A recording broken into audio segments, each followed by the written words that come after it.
It is race day in Montreal. We have a 112,000 sellout. The best news of all, though, is that Jenson Button, Britain's #1, is our pole sitter for the Canadian Grand Prix.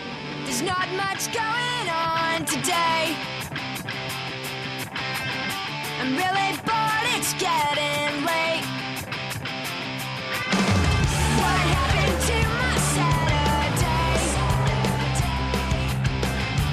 Monday's coming, the day I hate. Sit on the bed alone, staring at the phone. He wasn't what I wanted, what I thought, no. He wasn't even on. He never made me feel like I was special. He isn't really what I'm looking for.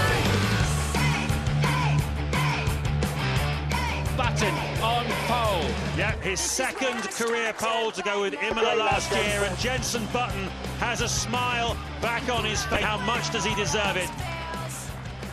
Yes, we're back. I'm going to give it everything and see what happens at the end of the race. Hopefully we'll score some good points, and you never know. We do know that Jenson's BAR will lead them round the resurfaced Gilles Villeneuve circuit for race 8 in F1 2005, the Canadian Grand Prix. Good afternoon from the BAR garage. Now, BAR finished runners-up to Ferrari last season. This year, there has been a horrible contrast. The team haven't managed to score a single point. They were banned for 2 races after a misdemeanor at Imola. When they returned last time out at the Nürburgring, their overall performance was hugely disappointing. But all of a sudden, Jenson Button has resurfaced on pole. Well, this is one of my favourite racetracks, surrounded as it is on all sides by water, but the distances for us working here are enormous, so the best way to get around is by boat. But Martin, what's the best way around here on the racetrack in qualifying? Well, it's a series of very similar sections around here. Long straights, very slow corners, heavy braking zones. So, of course, you need stability under braking, low drag down the straights, and a car that's underneath you and good traction on the exit of the corners. As ever, grid position is critical. You never want to be the first car out here in Montreal. The track gets so much quicker as the hour goes on. Mark Webber fell victim to that, a mistake you can see there early in the lap. He wound up 14th on the grid. Well, it's not often a Minardi has cars behind it on the grid, but Christian Albers did a superb job claiming the scalps of Christian Klein and both of the Jordans. Well, it was bitterness and rancour with the team going into qualifying for Jacques Villeneuve, all sweetness and light coming out of it. Villeneuve gave the Canadian public exactly what they came for, out-qualifying his teammate and the 2 Toyotas. Kimi Raikkonen now lies 32 points behind Alonso in the championship. He desperately needs a big score here this weekend in Canada. He was tentative, though, in the early corners, and he wound up 7th on the grid behind his teammate Juan Pablo Montoya. McLaren have the fastest car here, but at the moment they're not able to really use it. That Nürburgring result really cost them, and Nürburgring was a big disappointment for BAR as well. Jenson Button, though, an intensive testing programme for the team last week in Monza and at Silverstone, and it really seems to have paid off. Jenson trademarked precision and accuracy on his lap. For sure, he's carrying less fuel than the Renaults and the McLarens, but this was Jenson at his absolute best. The question was, would it be good enough for pole position? It certainly looked very good to us. After an awful lot of bad luck, Giancarlo Fisichella really turned it round at Montreal, a track he absolutely loves. 4th on the grid, and he's right in there with a chance of victory. Michael Schumacher, well, he was distracted by a tear-up on his visor, just couldn't get it off his helmet. Once he did, though, what a lap from the world champion. 7 times a winner here in Montreal, and he really put himself in the hunt. In practice, the car had been absolutely nowhere, but Michael gave one of those special performances to put himself on the front row of the grid for only the 2nd time this season. No such luck, though, for his teammate Rubens Barrichello. Yet another gearbox problem for Ferrari. That's the second time this weekend. But crucially for Barrichello, it happened in qualifying. He set no time, and he starts from the back of the grid this afternoon. Well, with Raikkonen looking vulnerable, Fernando Alonso went for the jugular. Just look at the attack of the Renault driver, taking huge risk with the walls, pushing everything to the absolute limit. And boy, did it work. He got himself right up the grid. For sure, he's carrying more fuel than the cars around him. And Alonso gives himself a great chance in this afternoon's Grand Prix.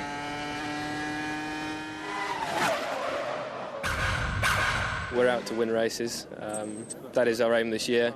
Not sure if we're ready for it yet. You know, I didn't quite expect to be this quick. Our main competitors are the McLaren, and we're still thinking that the McLaren will be our main competitor for tomorrow. It's true that the BAR and the Ferrari are in the first row, but hopefully tomorrow we will fight different strategies, and the Renault one will be the best one. No, I think so. The Renaults are the main guys still, but okay, BAR was quick today, and I don't know really what was going to happen.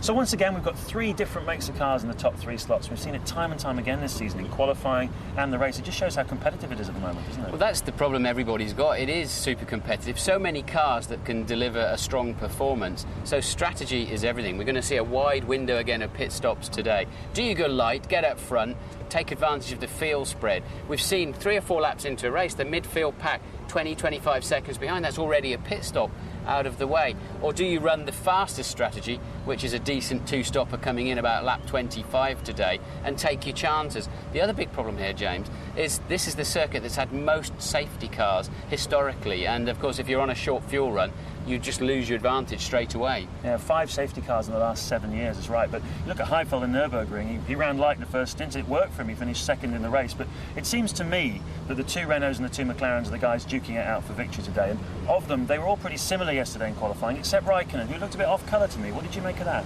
Well, he didn't really push hard on the outlap, and then he had a pretty lacklustre first half of the lap. So if it turns out he's carrying a huge fuel load, then we'll say, actually, it wasn't too bad an effort. But, for example, Alonso was really on the ragged edge, trying to minimise the pain of carrying the extra fuel.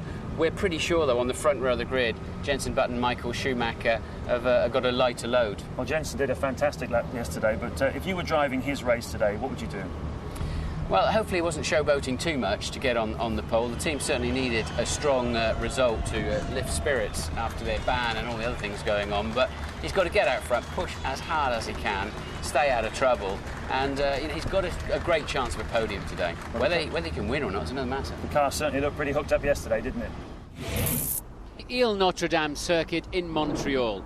Looks more suited to a sailing regatta than a Grand Prix. It's 2.7 miles long. Ironically, from the driver's eye level, you don't see a speck of water. On board with pole sitter Jenson Button, 190 miles an hour down into the braking deceleration zone of turn 1, straight into 2. A slow 180-degree corner, incredible acceleration up to 160 miles an hour for 3, down to 3rd gear, falls down the hill. You're pointing at the wall, bring it round nicely. Now watch this, turn 5, 150 flat out, and he can bring it straight to the right-hand side. The car is working superbly well. Just riding those curves, getting the car as straight as he can, as soon as possible for best traction. Up to 180 miles an hour now, a bumpy section of the racetrack, under the bridge, braking zone under there somewhere, and Jenson supremely smooth. Listen to this. He feeds the throttle on, he doesn't rely on the traction control. It's helping him around here enormously. Down to the hairpin then, 180, down to just 50 miles an hour. Front understeers gently, then bites and turns in. Straighten the car, keep it as straight as long as you can, just easing it round that little curve. Over 200 miles an hour now. The lap is almost over already. You're trying to look for a turning point and a braking point down into the final chicane. He's found it. Down 3 gears. Straighten the curbs out. Mind the wall on the exit. Keep slightly to the right for the shortest run down to the finish line. Second pole position for Jenson Button in Formula 1. Button leads the BAR revival with his second career pole, but equaling his best grid of 05 from Bahrain, Michael Schumacher is back in contention. Third, Alonso, well placed, 3 places ahead of rival Raikkonen. 4, making an all-Renault second row, Fisichella. 5th, Juan Pablo Montoya. 6th, Takuma Sato, reinforcing BAR Honda's form. Down in 7th, Kimi Raikkonen. 8th, Villeneuve, best home grid for him for 5 years, and 9th, Jarno Trulli in the Toyota. And a former pole sitter here, Ralf Schumacher, down in 10th. 11th, an unwell Massa. 12th, Coulthard, still struggling. 13th and 14th, Heidfeld and Webber in the Williams BMWs, their worst of the season. An impressive 15th for Dutchman Christian Albers. 16th, Christian Klein, back after 4 races. 17th, Narain Kartikeyan beating his teammate Montero, who was 18th. 19th, Friesacker in the Minardi. 20th, Rubens Barrichello, his gearbox broke, he couldn't complete the lap. 70 laps of this tough semi-street circuit await the drivers, and the heat is really on. Well, as we've just seen, David Coulthard lining up 12th on that grid, same places as you started in the Nürburgring. You weren't there by the end of the first corner, though. You're up to 4th at the last race. Same chance of that happening here? Well, I think it's a little bit different here. Obviously, shorter run to the first corner. Immediately as you go through turn 1, you're going to the right into turn 2, so the accident tends to drift into turn 2. There's been a lot of use of the safety car here in the past, so I think you've got to be pretty cautious here and see where you are. You haven't been massively quick, it has to be said, so far this weekend, but you do tend to pick up the pace when the race comes along. Is it going to be the same today? We don't know, is the reality. You know, the pace we had in Nürburgring surprised us. Just the way the track conditions came to the tyre and the way the car worked and the setup, it gave us good race pace. That would be great if that happened again here today. You've been practising with that pit lane speed limiter? Yeah, I have. I've just been imagining it's your nipple, so I'm being a bit more gentle with it when I take my finger off it at the end of the pit lane. Thank you very much, David. Back to you. Yes, yeah, thanks very much indeed for that one, David. That's fantastic. David's old team, he's got a bit of ground to make up, no matter how he sorts himself out in the pit lane. And his old team, McLaren Mercedes, they have to as well. They've fallen over 30 points behind the leader, Fernando Alonso, as Kimi Raikkonen, despite the fact that the Finn has led for 192 of the last 203 laps. But crucially and controversially, he wasn't there when the checkered flag fell last time out of the Nürburgring.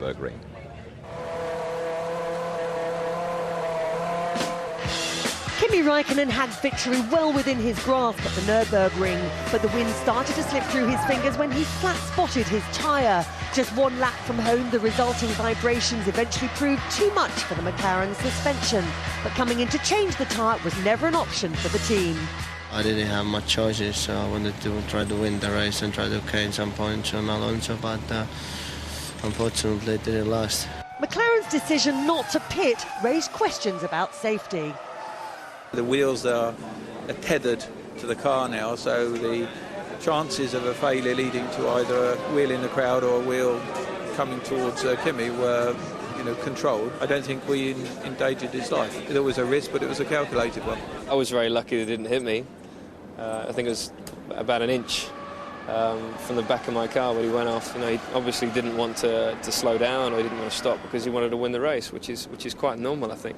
As a result of making potentially better racing by having 1 tyre for the entire race, it is unquestionably more potentially dangerous because of the scenario we saw in Nürburgring.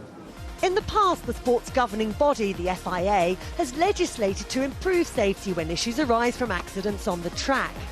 Michael Schumacher's run into the Silverstone tyre wall in 1999 resulted in a broken leg for the German, but significant improvements to the strength of the structure around the front of the cars. After Pedro Diniz rolled his salver at the Nürburgring a few races later, roll hoops were toughened up. And the impact absorbency of the foam cockpit surrounds was improved following Luciano Berti crashing his Prost at Spa in 2001.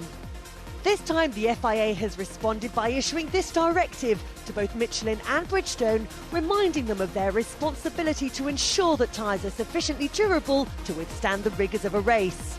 The team principals were also sent this letter by FIA President Max Mosley, which states that the ultimate responsibility for safety lies with them. So what conclusions can be drawn from the Nürburgring? I think the emphasis to everybody and the emphasis to the teams is, learn from it and be sensible and responsible. Probably we do the same thing as McLaren. If you are leading the race, it's difficult to stop and to change the tyre and lose the victory, and you have to take the risk, probably. Well, that's all well and good for Fernando to say he scored 10 points while Kimi scored none. And 2 weeks ago, the McLaren boss didn't much fancy his championship chances. Well, it's a Herculean task now, but it's not over. And we'll just keep fighting. The fight may now be internal. Kimi's not had a great weekend so far, and Juan Pablo's being rather optimistic about his championship. I'm only, 12 points behind Kimi? So if he DNFs this race and I win it, I'm only 2 points apart. But you know, like the contracts are, until mathematically it's not over, it's not over. So I'm still racing for the championship. Jesus Christ, I'm not even considering at the moment, or the team. Yeah, it's going to be difficult now, but at least it's a long race, and I think so it's going to be our car, once we get the tires working, it's going to be quick and consistent. I don't see a reason why we shouldn't be in a strong position in the race, but it really depends what the other teams are doing on a few steps. When we last spoke at the end of the Nürburgring, you said it was now a Herculean effort for the championship. Do you still feel that way?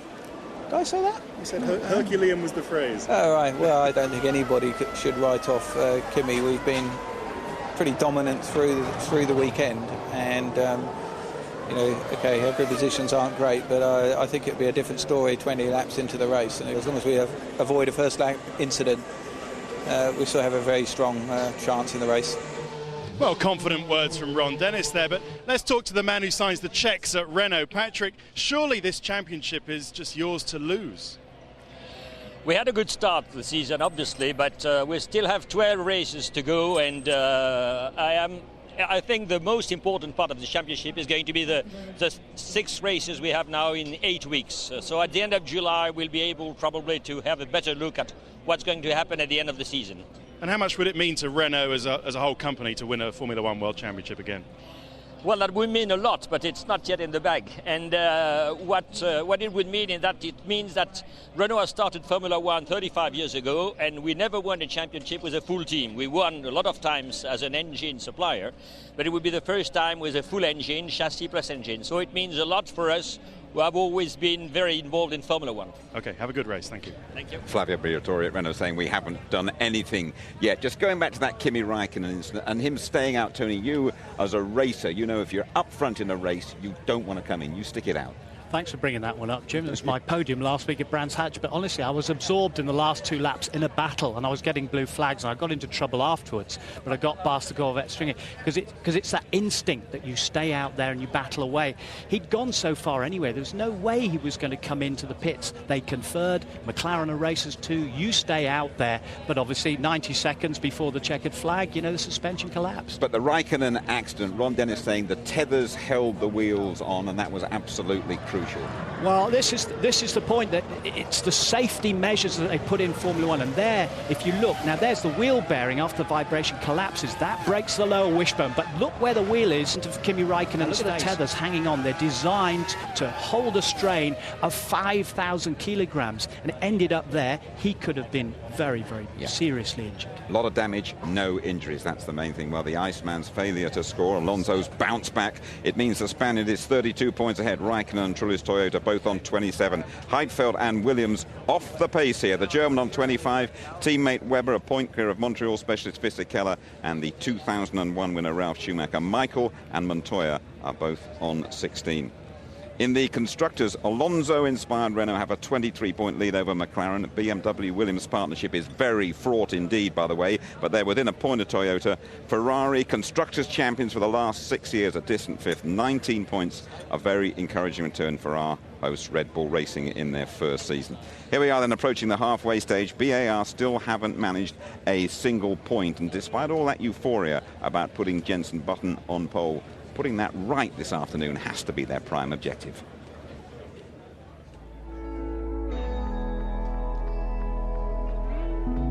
This has been the picture of BAR 2005, a team fallen to earth after flying high. But where there's adversity, there's redemption. Button on pole. Jenson Button has a smile back on his face. Yes, we're back. We're back. It's a massive relief for Jenson. He didn't hold back when describing the car's performance last time out in Germany.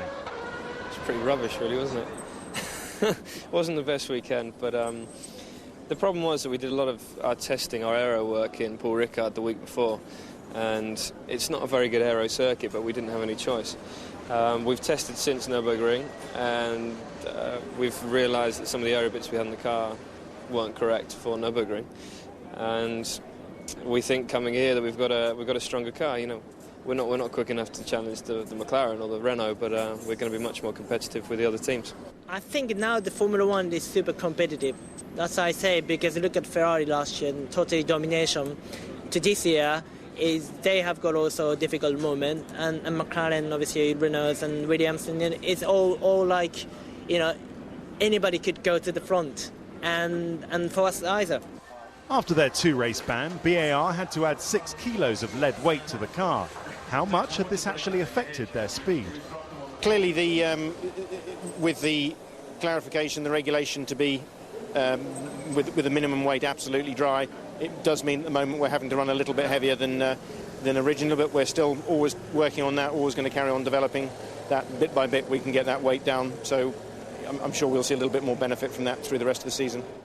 The new Honda engine and aero improvements worked well, but Jensen really made the difference. After recent results, he's surprised to be in such speedy company. It's great to be back up here. It was a little bit of a shock to be challenging for pole, but I was 13th, I think, in Nürburgring. But it's great to be nearer to the front. But before you get out the bunting and organise a street party, consider Button's modest prediction. Targets for this weekend is to get some points. You know, we haven't got any points yet, so that's our aim. It's unbelievable when you think about it. It still shocks me a little bit. I think I'd had 4 or 5 podiums by this point of the season last year, but anyway, let's not look back, let's look forward, and I think that we can have a good race here.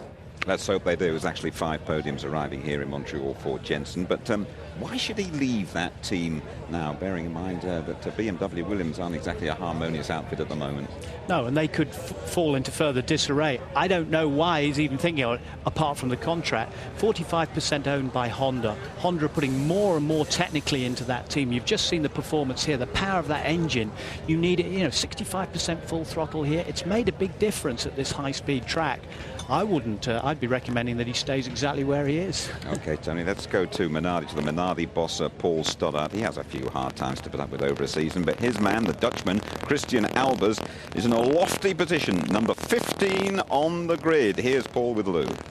15th on the grid, and with a Red Bull and a Ferrari behind him, which is great, isn't it, Paul? Fantastic, Lou. I mean, we don't claim too much to the Ferrari because Rubens obviously had an engine problem, but yeah, ahead of both the Jordans, which were our realistic targets, and we got a Red Bull as a bonus. There you go.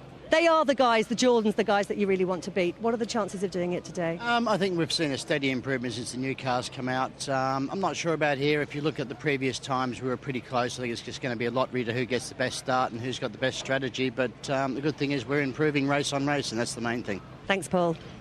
They're improving, and beating the Jordans here means absolutely everything to them. Let's just have a little word about BMW and Williams. It's pretty unusual, isn't it, for a team and their engine supplier to have such an open disagreement, Tony?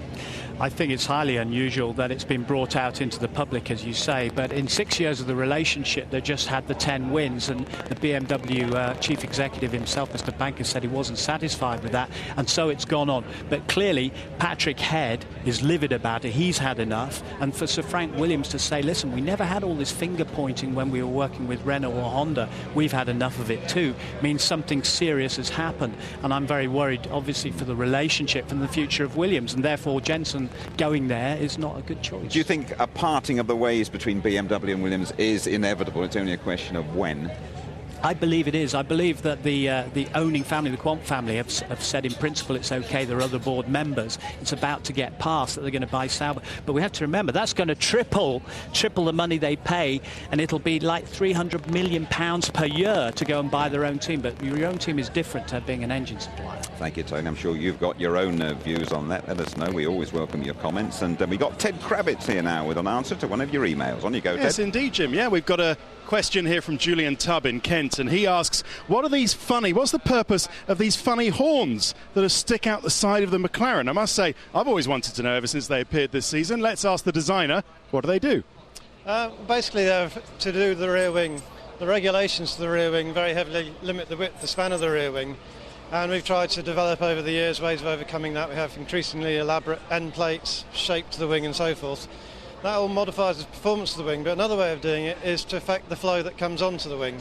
And that's what the horns do. They increase the downforce of the wing by modifying the approaching flow. And they make the rear wing work harder. That's right, they can make the rear wing work harder, it produces more downforce. It's as simple as that. Thanks, Adrian. He won his first Grand Prix here back in '78. Jack, world champion in '97. The harsh reality is he hasn't come close to winning a race since. He's rowing with his Sauber team, but at least his loyal fans in Montreal are keeping the faith. He's still very popular in the media because he is Jacques Villeneuve, but I think he's going to continue to be popular because he's Canadian and the Grand Prix is so popular here in Canada. And he's like proud to be Canadian, so it's pretty good. We like him. It's cool. I think he is still as popular as he was before. No wins, so maybe a few people are leaving him behind, but he'll break up. I don't come here just for him. Well, he's popular, but not as popular possibly as he used to be a few years ago. Well, Jacques obviously still has a very loyal fan base here, but I have to say, Craig, you've got to wonder if that includes some of the local media. He's been coming in for a bit of a hammering in the press, hasn't he? Well, it tends to happen every year, but I have to say that this year has been probably the hardest on him. It seems that the Quebec media, when he's on the high, they're going to try and knock him down. When he's down, they're going to try and knock him even further. But in general, he's come out pretty well. I suppose what sparked it off his comments from Peter Sauber that he was too slow. Even Bernie Eccleston waded in and said, well, maybe, you know, he's losing his motivation. It's funny, what has actually happened is the comments have been totally taken out of context, and they were made prior to the Monaco Grand Prix. So all of a sudden it comes back out in Canada. But what has happened, it is out of context. What Peter was saying is that Jacques is having trouble warming up his tyres for one lap in qualifying. In reality, he's extremely fast. And I think now we're going to see it in the race. He's qualified extremely well, and maybe he's getting better grip of the car. The other rumour that we're hearing this weekend is that maybe Jacques and the team, the Sauber team, will be going their separate ways. What's the situation there? We're totally unaware of anything like that. Certainly the relationship between Jack and Peter Sauber is excellent. We saw it all this weekend. They're getting on extremely well on the pit wall, and there's no reason at all to start thinking things like that. Thanks, Craig. Jacques Villeneuve, 8th on the grid, best of the season for him. He will want to give his answers on the track at the Canadian Grand Prix. Eddie Irvine, thought to be a possible new team boss at Jordan Carthicain, 17th Montero, 18th on the grid. Tony, grim times for that team. Grim times indeed, but I do believe that the Russian owners are disillusioned with Formula One and with the team itself. It's perhaps not as easy as they thought it was going to be. And I know that Colin Collis got up in front of me, looking at Villeneuve now with Pollock, but he stood up in front of the workforce last Friday and said the team's not for sale, we're going to invest in the team. I hope they do, and if that doesn't happen, I really hope this other body will come in, because they're going to invest in the team apparently, and that is not dead yet.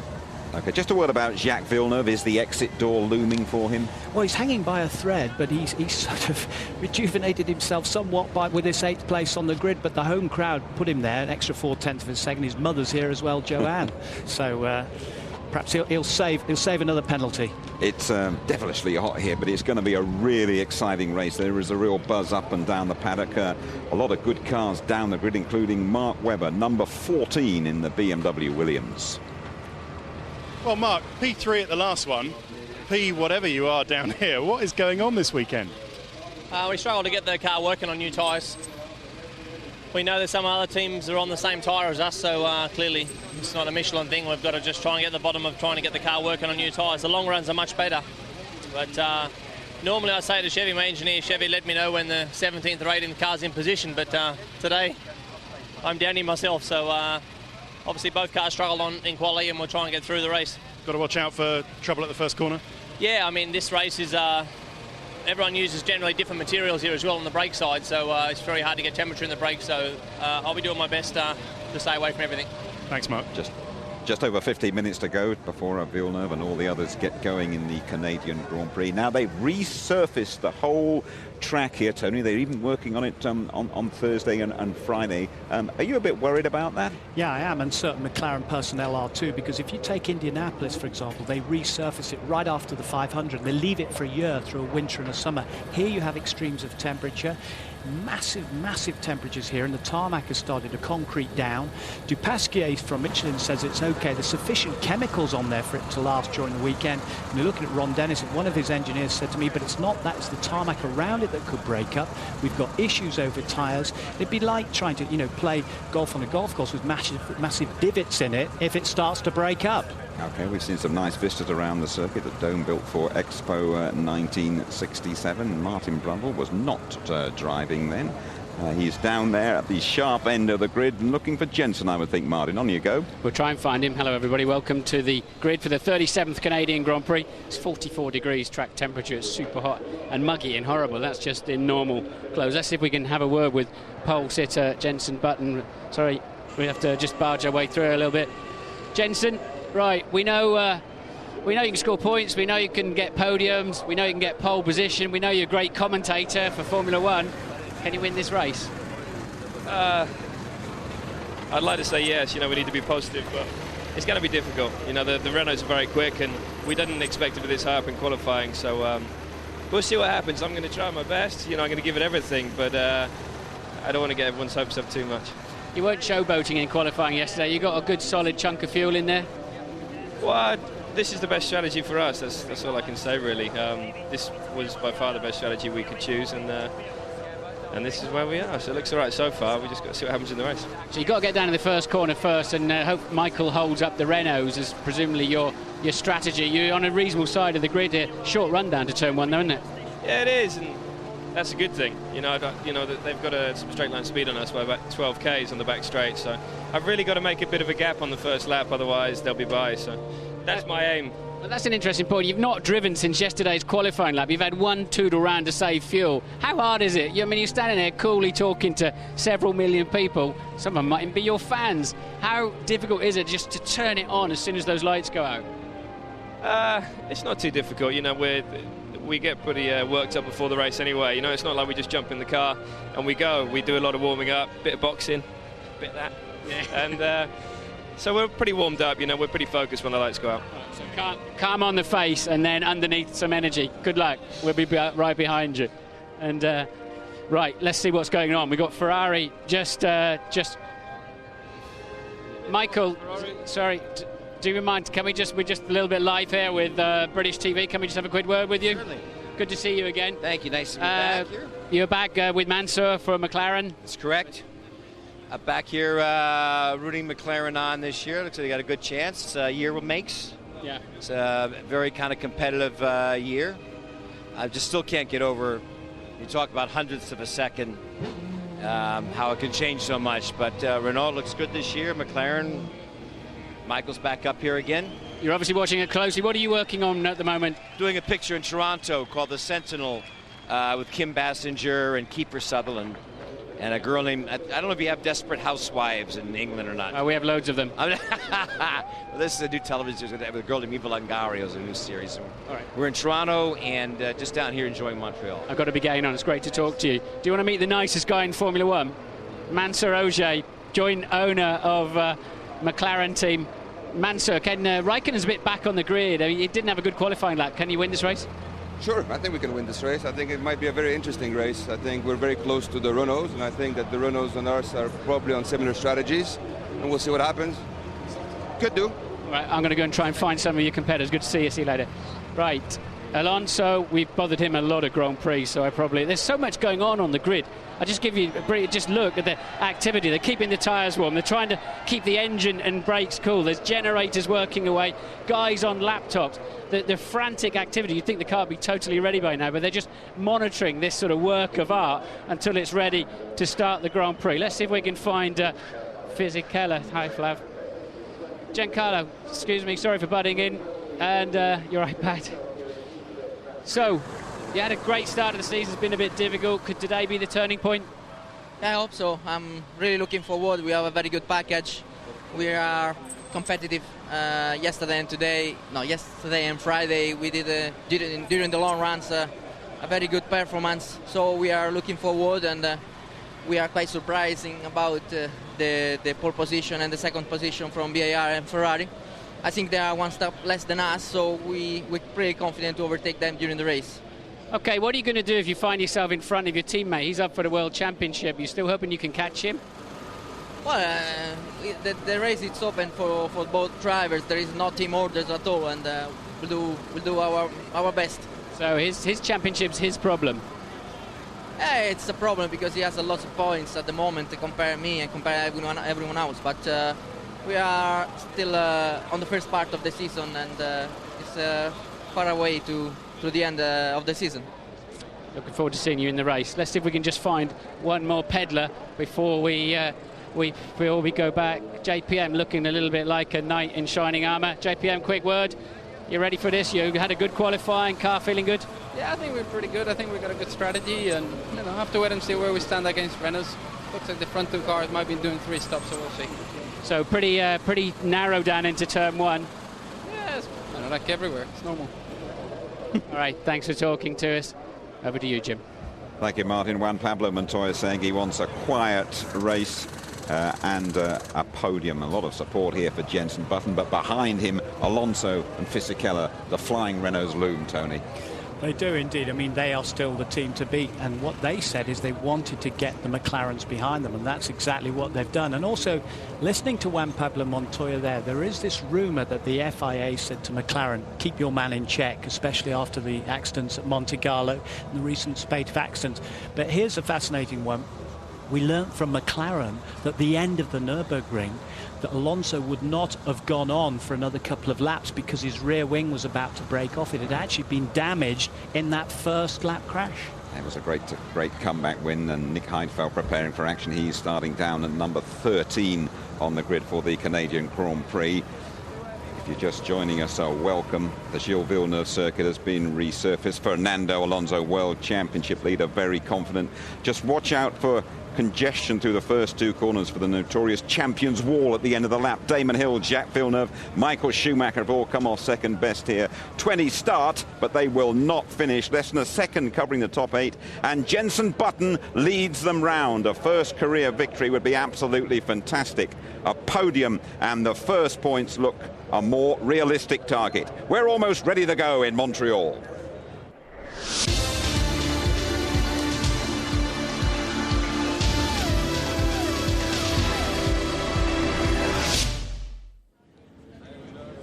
Montreal's Gilles Villeneuve circuit on a man-made island stages the Canadian Grand Prix, the country's biggest single sporting event. We have never experienced temperatures like this here. 32 degrees, 60% humidity. Our pole sitter Jenson Button has to keep his cool. His first task to beat Michael Schumacher and Fernando Alonso through that notorious first corner. Let's join your ITV F1 commentators, Martin Brundle and James Allen. Thank you very much, Jim. Hello, everybody. Well, the weather may be more suited to Malaysia than Montreal, but it hasn't stopped the Canadians from turning out in huge numbers to celebrate their annual Formula One festival. Nowhere else in the world does a city give itself over to F1 fever quite like Montreal.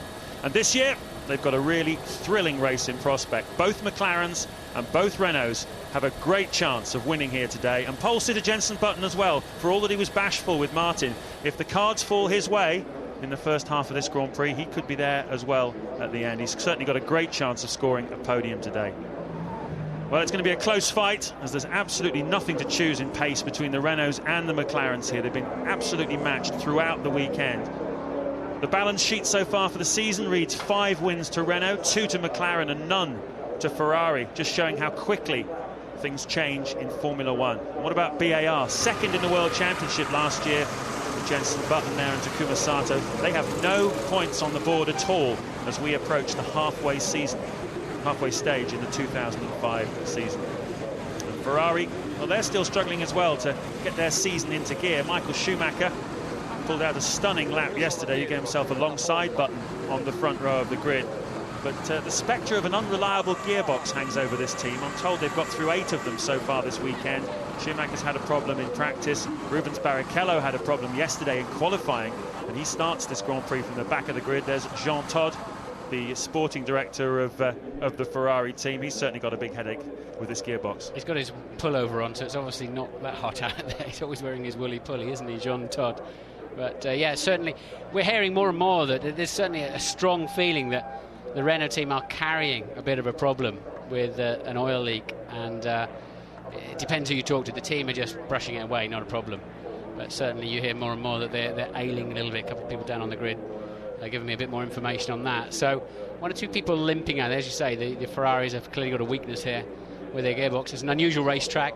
They're running quite low downforce, and for the good high speeds down the straights to protect themselves from being obviously slipstream and overtaken.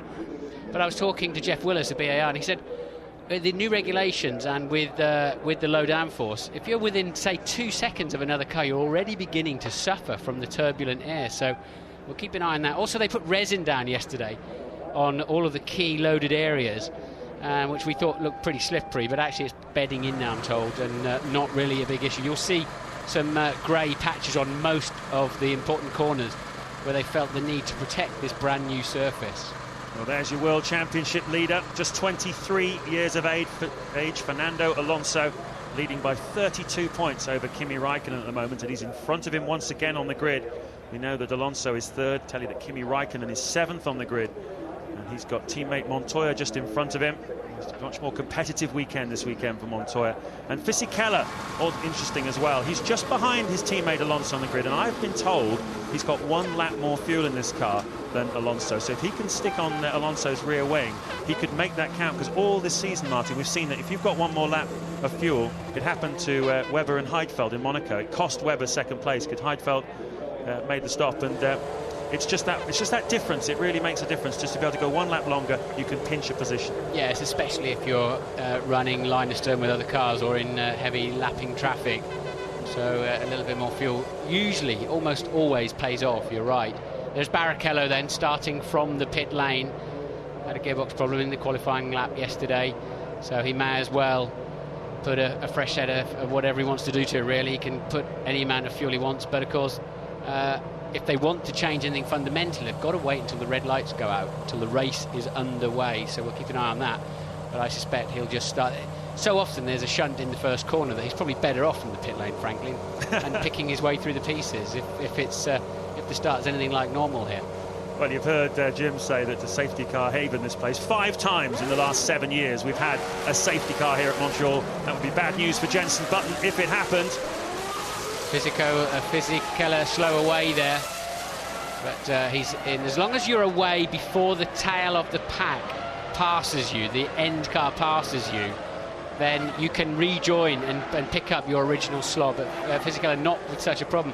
What always confuses me on that, if there are 2 or 3 cars that don't get away, really, how do you determine who was the last car of the main pack?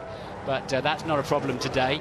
The grid is now clear. The scores, if not hundreds, of mechanics and their equipment is being hauled away. They're busy trying to work their tyres to keep them clean as much as anything. You don't want to go too far off the racing line, though, with that. Otherwise, you pick up more rubbish than you get off. But my experience is you get very, very little tyre temperature. It's only when you brake hard and you accelerate hard, that's when the serious temperatures come into the tyres.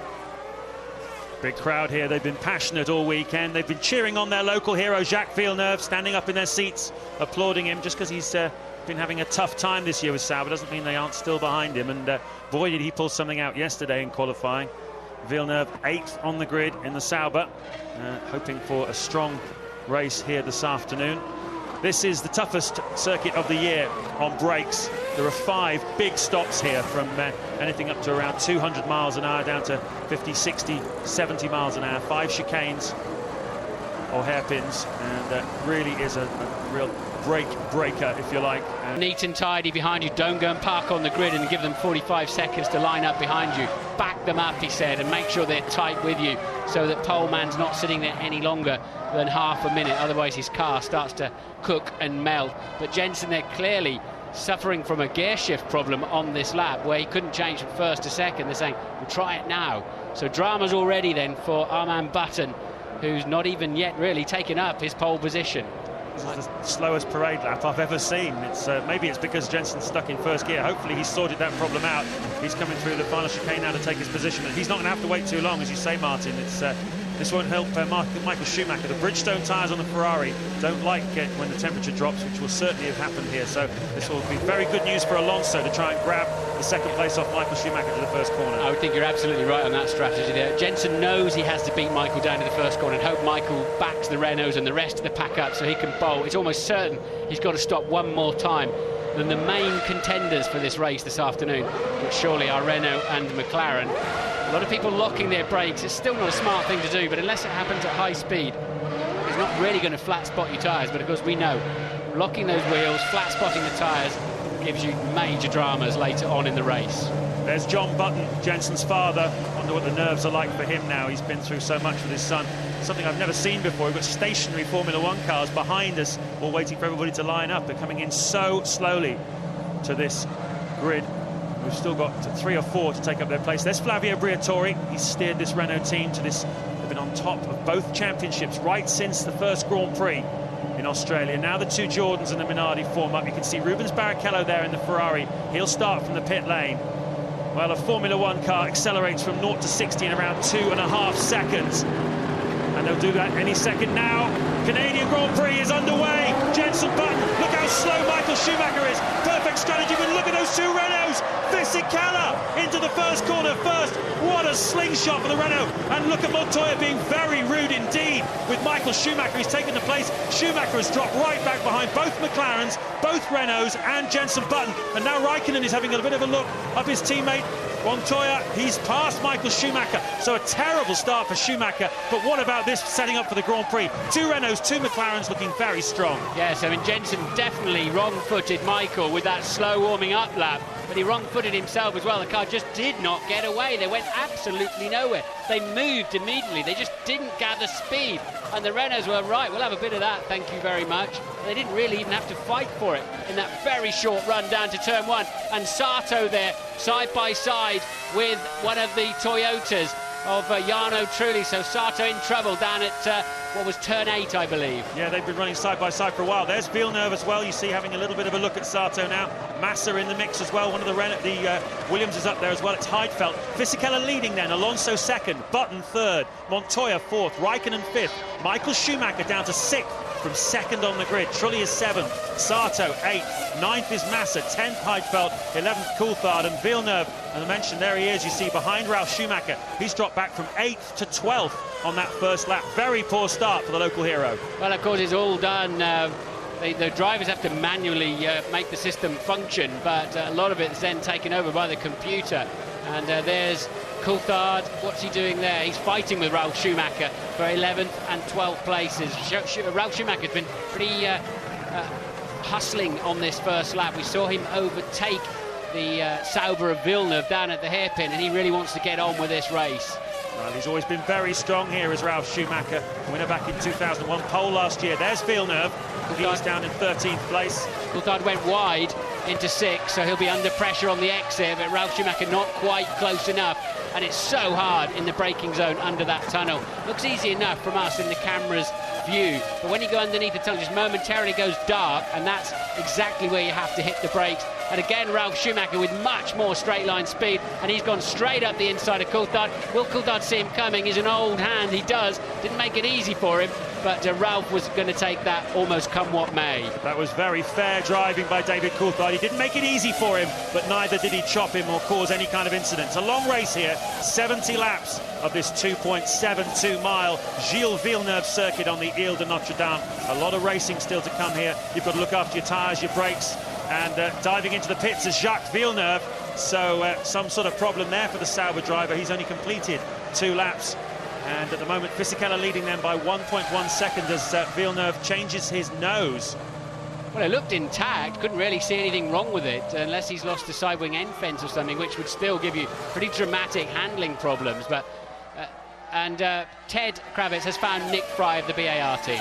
Well, Nick, we heard Jensen talking about his gearbox on the outlap. What's going wrong? No, nothing going wrong with the gearbox. To get it to change effectively, he should change at a certain speed, and he shifted a little bit early on the outlap, but there's nothing wrong at all. It's going fine. And that accounted for losing a couple of places at the start? No, nothing to do with that. It was on the outlap on the start. He shifted very early, but subsequently absolutely fine, so nothing to do with that at the start. Thanks, Nick. So Button left the line well, but just didn't accelerate for some reason. And maybe he was unsure of that gearbox situation or had a secondary drama in there. The Renault's already 1 and 2. Now look at Montoya, squeezed Schumacher right out of it, which then allowed Raikkonen around the outside of the Ferrari. And Michael Schumacher with no grip at this time. Watch, wheels spinning, look. He still can't get traction. He's probably full into the traction control. The Renault is just in its normal rev range. How easy was that? And Alonso, thinking of the World Championship, does not run into his teammate. But now he's got a problem. Remember what Fisichella said to me on the start line? His World Championship is his problem. He currently leads. And this was Ralf Schumacher at the inside of, Trulli at the inside of Sato to take that place. And this is the shot we saw of Coulthard losing out P11 to Ralf Schumacher. The Toyota's flying in the early stages. 3 laps into this Grand Prix then, Fisichella leading Alonso by just over a second. Alonso won't be too unhappy though, because his nemesis Raikkonen, 32 points behind him in the World Championship, is 3 places behind him in this race. A long, long way to go though at the moment. Raikkonen 5 seconds behind race leader Fisichella. Fisichella leading then, Alonso second, Button third, Montoya fourth, Raikkonen fifth, as we ride on board with Mark Webber having a go at David Coulthard. This is for 12th place into the hairpin. Oh, he's gone deep. It's gone very deep. Surely Coulthard will pick it up on side. Is there anybody slightly ambitious braking move there? But the Red Bull has been terminally slow in a straight line, and Coulthard seems as if he's got no armoury at all to fight these people off. He's been as much as 12 kilometres per hour slow in the straight line, and I tell you, if one of these things ran into you at 12 kph, you'd certainly know an awful lot about it. So Coulthard pretty helpless in these early stages. Fastest lap of the race goes to Alonso on lap 4. He's cut the lead to 1.1 seconds as we watch Webber in 13th having a go at Coulthard in 12th. This is the sort of energy and aggression that's going on all the way through the field. But I think we've effectively got 3 races here, unless we're wrong, James, and we've been wrong before. But I think it's Renault versus McLaren. And then also there's a secondary race going on between Button and Michael Schumacher just coming into your view there. And the Toyota's looking pretty handy in race conditions as well. They might just join in that Button-Michael Schumacher fight. Well, in terms of relative pace at the moment, the 2 Renaults are lapping in the low 1:16s. Fisichella is 16.2, Alonso is 16.0. The 2 McLarens, Montoya is 16.8 and Raikkonen 17.2. So at the moment, the Renaults are pulling away from the McLarens. We think they're on the similar sort of strategy, which will see them pitting around about lap 23 to 26 as we take another look at Mark Webber getting very ambitious into the hairpin. Coulthard's gone tight to defend the inside line, forcing Webber around the outside. Webber locks the right front, loses about 25-30% of his retardation, and Coulthard says, OK, I'll have that one back, thank you. You'll have to try better than that next time around. Fisichella leads on lap 6 by exactly 1 second. Jenson Button remains comfortably in 3rd. Lap 8 of the Canadian Grand Prix here in Montreal. You're riding on board with Mark Webber down in 13th place. That's David Coulthard in front. We're trying to get past. At the moment, Giancarlo Fisichella leads, and one of the Jordans has spun there. Couldn't see whether it was Carter Cahan or Montero. Carter Cahan was in front of Montero on the road, so it looked like it was the front one of the 2 cars. Yes, it was indeed Carter Cahan who had the spin there, and it's not the first one he's had this weekend. No, he's been struggling a bit, hasn't he? He's been relatively fast while he's kept it on the island, but certainly the car looks, and it's down into turn 1. He's locked a wheel on the way in. He'll bump across the grass and then have a sympathy spin on the apex of turn 2. His teammate will wander around the outside of him, and well, they're pretty much fighting over the very, very minor places in this Grand Prix as Ralf Schumacher gets ever closer to Nick Heidfeld. This is for 10th place. Plenty of action going on all the way through the field. Yeah, big names down in middle ranking places. Williams, BMW, and Ralf Schumacher. Just shows you how competitive Formula 1 is at the moment. Fisichella leading them by less than a second from teammate Alonso. They're lapping in the high 1:15s, low 16s at the moment. Jenson Button holding on to them in 3rd place, just 5 seconds behind. He's managed to keep the pace up as well. Montoya and Raikkonen, the 2 danger McLarens, in 4th and 5th. Not quite so quick up till this point, but now they're starting to turn it on. That last lap of Raikkonen's a 1:15.8, showing the kind of pace that they've got. It's really strange with McLaren. They've got such a quick car. All these racetracks we go to, sometimes it works and Raikkonen just runs off and hides, and other times it just doesn't quite come through at the right times, and then all of a sudden it kicks in and Raikkonen becomes a threat. It's a curious racetrack, this, though. So many of the braking zones and corner exits are the same. It's just a series of straights and slow corners, and if your car works, it works. If it doesn't, you're all at sea and you can't do anything about it at all. But what's interesting for me, James, is both the main championship contenders at this stage of the season, Alonso and Raikkonen, both being led by their teammates at this moment. So whether there'll be a little bit of synchronised swimming later on where they get moved around to make sure their teammates score maximum points in the championship, or whether it's just that, of course, is strictly against the regulations. So it'll be interesting to see how the teams manage that situation. Of course, unless the driver's going to sort it out all for themselves. Ted has further news. Well, that's a very good point, because there's been a lot of discussion about that on the Renault pit wall. Engineers talking to themselves and to each other and to Pat Simmons and to Flavio, because Fernando is quicker, and the last lap was a 15 for Fernando and a 16 for Fisichella. Now this has gone up. Actually, they're more or less the same. That's because they're only separated by 1/9 of a second. But what do Renault do? Team orders are banned, but they're discussing it at the moment. Well, that's going to be an interesting situation. We're looking at Rubens Barrichello. Started from the pit lane. He has now got himself up into 15th place. His pace isn't particularly spectacular at the moment, but bear in mind he will almost certainly have put in a lot more fuel than any of the cars up front. What about Michael Schumacher? His teammate started on the front row of the grid, but we saw he had a very, very slow getaway because Jenson Button led a very slow parade lap, which let the temperatures in all the tyres drop down. Michelin's like that more than Bridgestone's, and Schumacher's getaway was poor off the line. That's why he was swallowed up, and that's why he's down in 6th place. I tell you, this track is getting very... much quicker, even with this throttle. Okay, Fernando, we've told Fizzy you're faster. Maintain position at the moment, mate. Now, you see, the FIA are listening to this just as we are. That's Alonso raiding in, saying, look, I'm faster than him. I can't get near him because of the dirty air. He is holding me up. And even with, did he say throttle? I think maybe this fuel, the amount of fuel they're using, and probably actually more the amount of revs they're using at this Grand Prix. Remember, this is the second race for these engines. And Alonso is bitching to the team, I've got to get through here. This guy is holding me up now. And because Fisichella will not see it that way at all. But this track is slippery. You can see it beginning to break up, crumble a little bit around the edges of that resin, in my view. We're lapping in the 15s. Last year it was more in the 13s.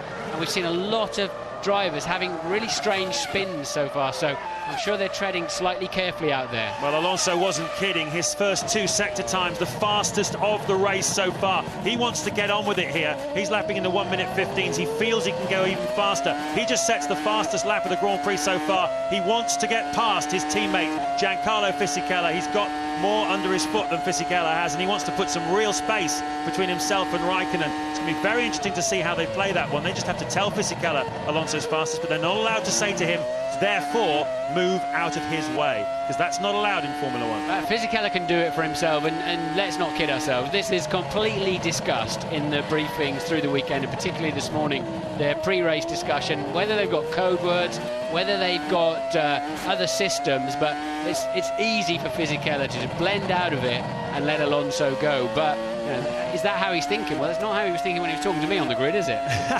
Well, let's remember how this came about, this team orders rule. It was after Austria in 2002, where very controversially Rubens Barrichello moved over, having led the whole Grand Prix, he moved over to let Michael Schumacher win the race literally as they crossed the start-finish line. The crowd were booing, everybody was up in arms about it, and the FIA said, look, enough's enough, no more team orders. But at this stage in a Grand Prix, when you've clearly got a faster car, championship leader in it, he wants past, I have to say it does seem a bit daft in this context. The team can't move its drivers around, but there we are. The rules are rules. Latine then, Fisichella still leading. He's responded to Alonso's pressure by setting the fastest lap of the Grand Prix so far as they go across the line. Into the pits comes a Ferrari. It's Michael Schumacher on lap 13, so he was very skinny on fuel yesterday to get himself up the grid, and of course that start has compromised him already. Coming into the pits at this stage is going to compromise him even further and bring him out probably around about the Coulthard-Webber battle, something along those lines.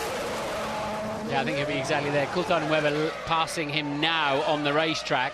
There's Coulthard, there's Webber. Michael feeds, though, straight down into the heart of turn 2. He can't cross the white line. He's going to slot in just in front of Mark Webber.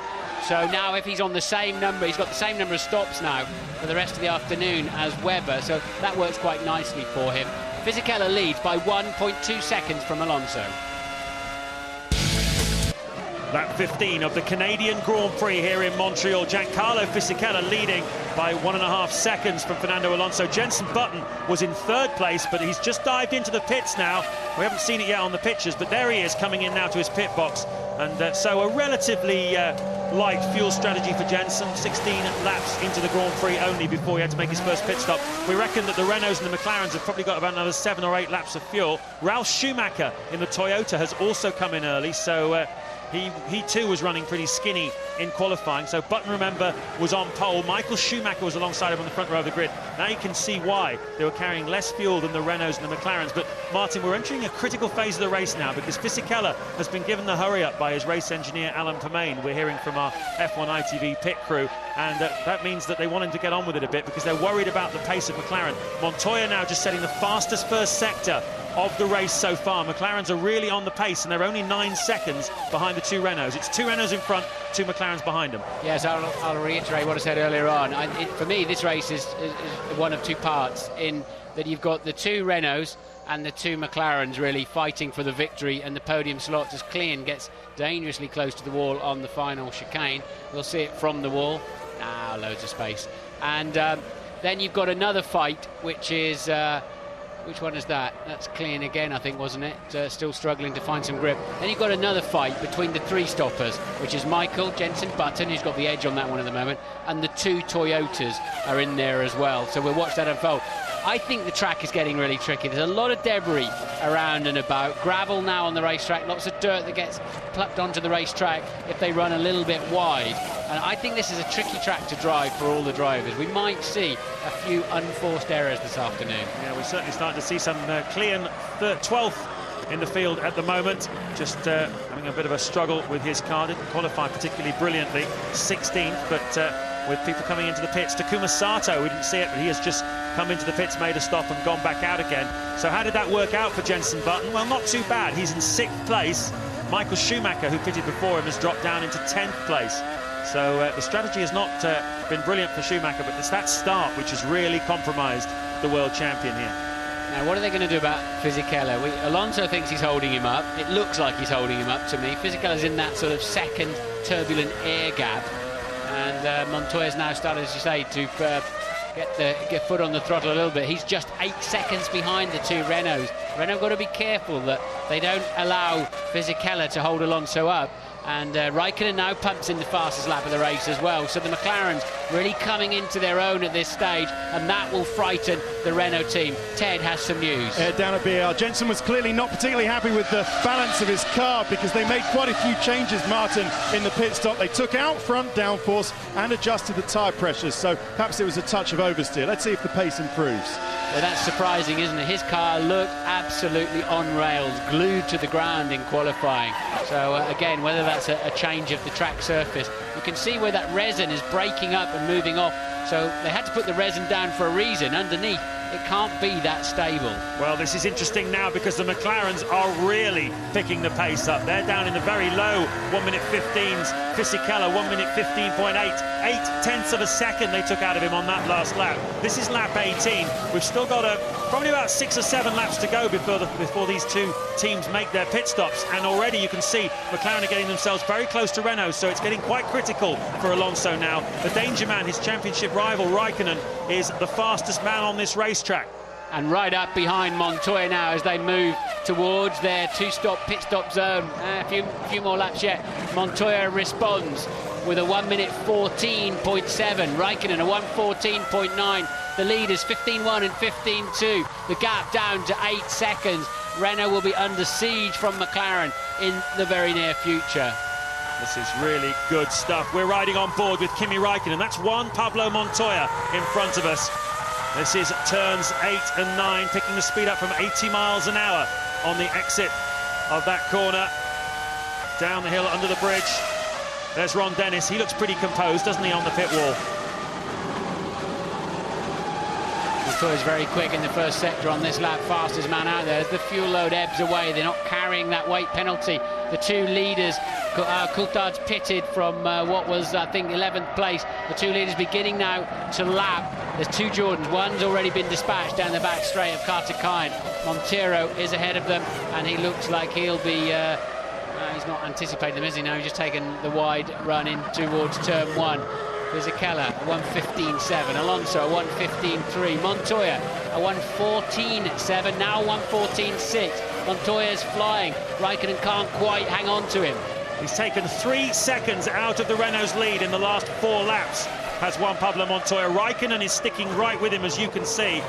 And, well, I'd like to actually follow Fisichella and Alonso. I'd like to see the body language of those 2 cars, see what Alonso's doing, how much more comfortable he looks than his teammate out front. Well, you may be asking yourself, why are McLaren suddenly looking relatively more competitive? They may have been protecting their brakes in the early stages with the heavier fuel load. They may have been protecting the engine using less revs, short shifting. And now, as they move into this critical pit stop phase, they're told to get the hammer down, maybe put a different engine mapping on there, push the engine a little bit harder, but different phases or modes that they're allowed to use through the various practice sessions in the Grand Prix as they manage their engine life through what is effectively 400 miles of racing and probably another 400 miles of practice. And don't forget also that they're using a different tyre from the Renaults. The Renault are on the harder tyre here this weekend. The McLaren's using the softer, so they'll behave in different ways over the early stages of this Grand Prix as Jacques Villeneuve gets swallowed up by the leaders. And clearly the soft tyres on the McLaren are starting to come into their own because they are the quickest man out there. Raikkonen looks very... What heartbreak for him in Nürburgring a couple of weeks ago, leading with just 1 lap to go. And that badly flat-spotted tyre, he chose to stay out. The racer in him simply wouldn't allow him to come into the pits. Everybody, well, there's been huge debates about that, as you can imagine, ever since that Grand Prix. McLaren and Raikkonen still say, I'd do the same thing again tomorrow if I was in the same circumstances. You have to go for the win in that position. But what it meant, Martin, was literally a 12-point swing towards Alonso from what it would have been to what the situation was. And now Raikkonen has got to score big in every single Grand Prix. There's hindsight's 20/20 vision, but of course Raikkonen created his own problems. He was the one who locked the wheel. He was the one who went off the track earlier on in the Grand Prix. He was the one who was attacking all the curbs and driving too aggressively, and he paid the price later on. Alonso won the race, and probably a very pivotal weekend in the championship. Flavio looking a bit hot and sweaty down there, but because it is hot and sweaty, it's incredibly close. It's been horrible all weekend when you just got to function around here. Can't imagine how hard it is in the Grand Prix cars themselves. It's not that physical a racetrack, though. There's not any high-speed corners that soak up your energy with the high lateral G-forces. But it's quite a long race. It always seems quite a long race here. A lot of heavy braking zones. Well, it's 33 degrees, the air temperature. The track temperature, a cool 44, so less than it was during free practice and qualifying. Yesterday was particularly unpleasant, but the humidity's the thing here. It really has caught people out. It's very unusual for Montreal in June. It's, as I said at the top, it's more like Malaysia, really. We've all been walking around just really not wanting to go outside, wanting to stay in the air conditioning as much as possible because it's sticky, it's hot, and they're all going to be feeling it. The cars are going to be feeling it too. The temperatures are high. The gearboxes take a huge strain here over the curbs, as do the brakes. And Heidfeld pits from 9th place. Williams looked out of sorts this weekend.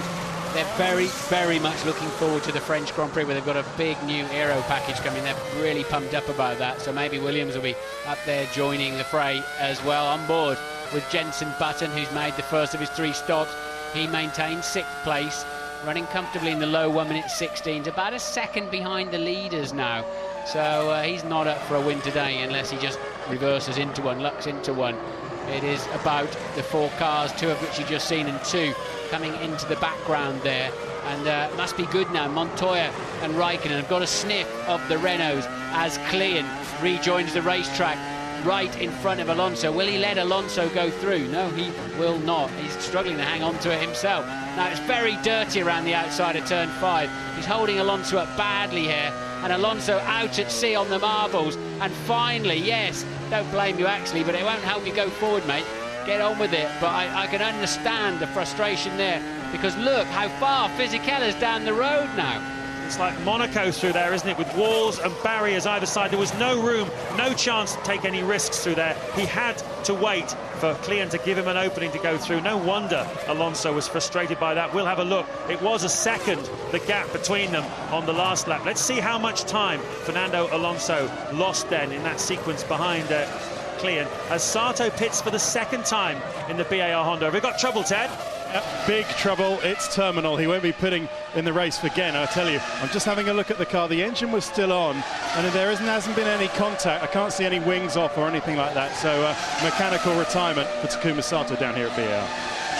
Sayonara Takuma, and we're still thinking that maybe Jensen had a gear shift problem off the line as well, because he certainly moved fast enough. It just didn't re-accelerate when he shifted gear. But we're on board in the other BAR Honda now as Raikkonen sets a new fastest lap of the race, miles quicker than anybody else in the low 1:14s. They are definitely getting in to the pit stop zone as Trulli makes his first stop. He was quite heavily fueled too. And that's quite significant because he's racing against Jensen Button here this afternoon. So he's on a 2-stopper, Jensen's on a 3. They were more or less together on the racetrack, and we will see how that one plays out over the course of the 70 laps. This Toyota's been pretty fast so far this season. Trulli is still strongly up there in the points, 3rd place in the World Championship, looking to pick up a few more points here this afternoon. They're not on the pace of the Renaults and the McLarens, but I tell you what, Martin, we've been talking about Renault versus McLaren here as if it was some sort of sports car race. What about the battle within the teams? What about the battle for the win between Montoya and Raikkonen? Just then we saw Montoya set the fastest lap of the race, the 1:14.6, and immediately Raikkonen, the 1:14.3. He's racing his teammate. That's for sure. But the Renault team getting ready, as are McLaren, and Alonso absolutely flying. He pits, but he was fastest first and second sector of this lap, just to demonstrate how much faster he could be if he wasn't tucked up behind Fisichella. Raikkonen in 2. And I tell you how much time Alonso lost behind Klein. It was 2 seconds, so he dropped to 3.1 seconds behind Fisichella before he made his pit stop. Now he's got the added disadvantage of being the first car in. A lot of fuel going into this car, a lot of fuel going into this car. I didn't see how long the nozzle was on for, but it looked, if that's right, then he's got a huge amount of fuel into this car. I don't think he could possibly go one stop, but he won't be doing he'll that. have to come in again. But that was a very long pit stop indeed for Fernando Alonso, and so he's lost out twice badly to Fisichella. Once behind Klein when he lost 2 seconds, and then again by coming in earlier and having a long stop. Let's see how that plays out for Fisichella, who's got another Red Bull to deal with. Fisichella down the outside, and away he goes, so no harm done there. Alonso, fastest man on his out, on the, how can that be? Showing fastest man on the out sector.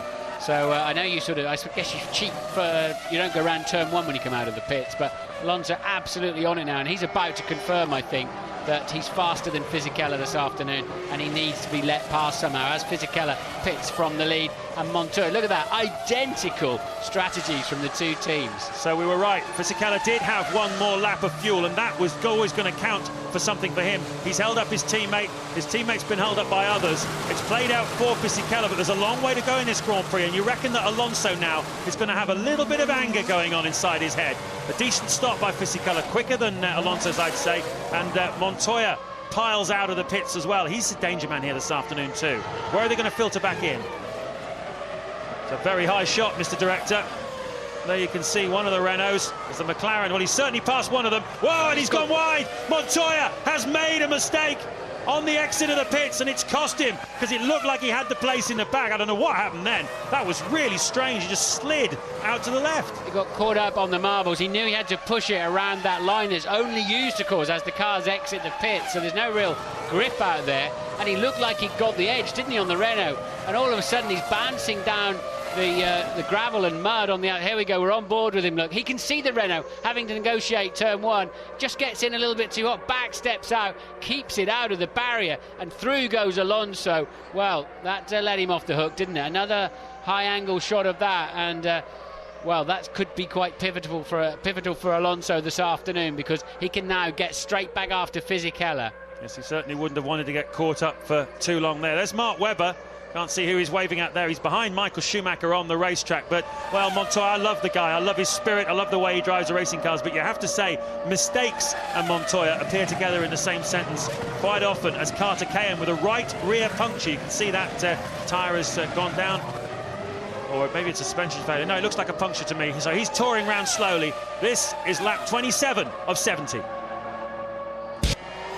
Lap 29 of 70 here in Montreal. We've got 2 retirements from the Grand Prix so far. Takuma Sato we saw pulling into the pits a minute ago. Carter Cahan has touched the wall with the Jordan and broken the rear suspension. He's just retired from the Grand Prix as well. Fisichella is leading. He pulled out a 5-second margin over his teammate Alonso, due to Alonso getting held up by Klein before the pit stops, and a longer pit stop for Alonso. But in the last 2 laps, Alonso has taken 3 seconds out of Fisichella's lead. And Fisichella's got another hurry up from Alan Permain, his race engineer, telling him, come on, man, you've got to push the pace because the McLarens aren't far away either. This is Nick Heidfeld down in 11th place. 2 Renaults up front then, Fisichella and Alonso, 2 seconds apart. Montoya is 4 seconds behind Alonso. Raikkonen is right behind Montoya, as he has been throughout the Grand Prix. Button is 5th, Michael Schumacher is 6th, 7th is Trulli, and 8th is Barrichello.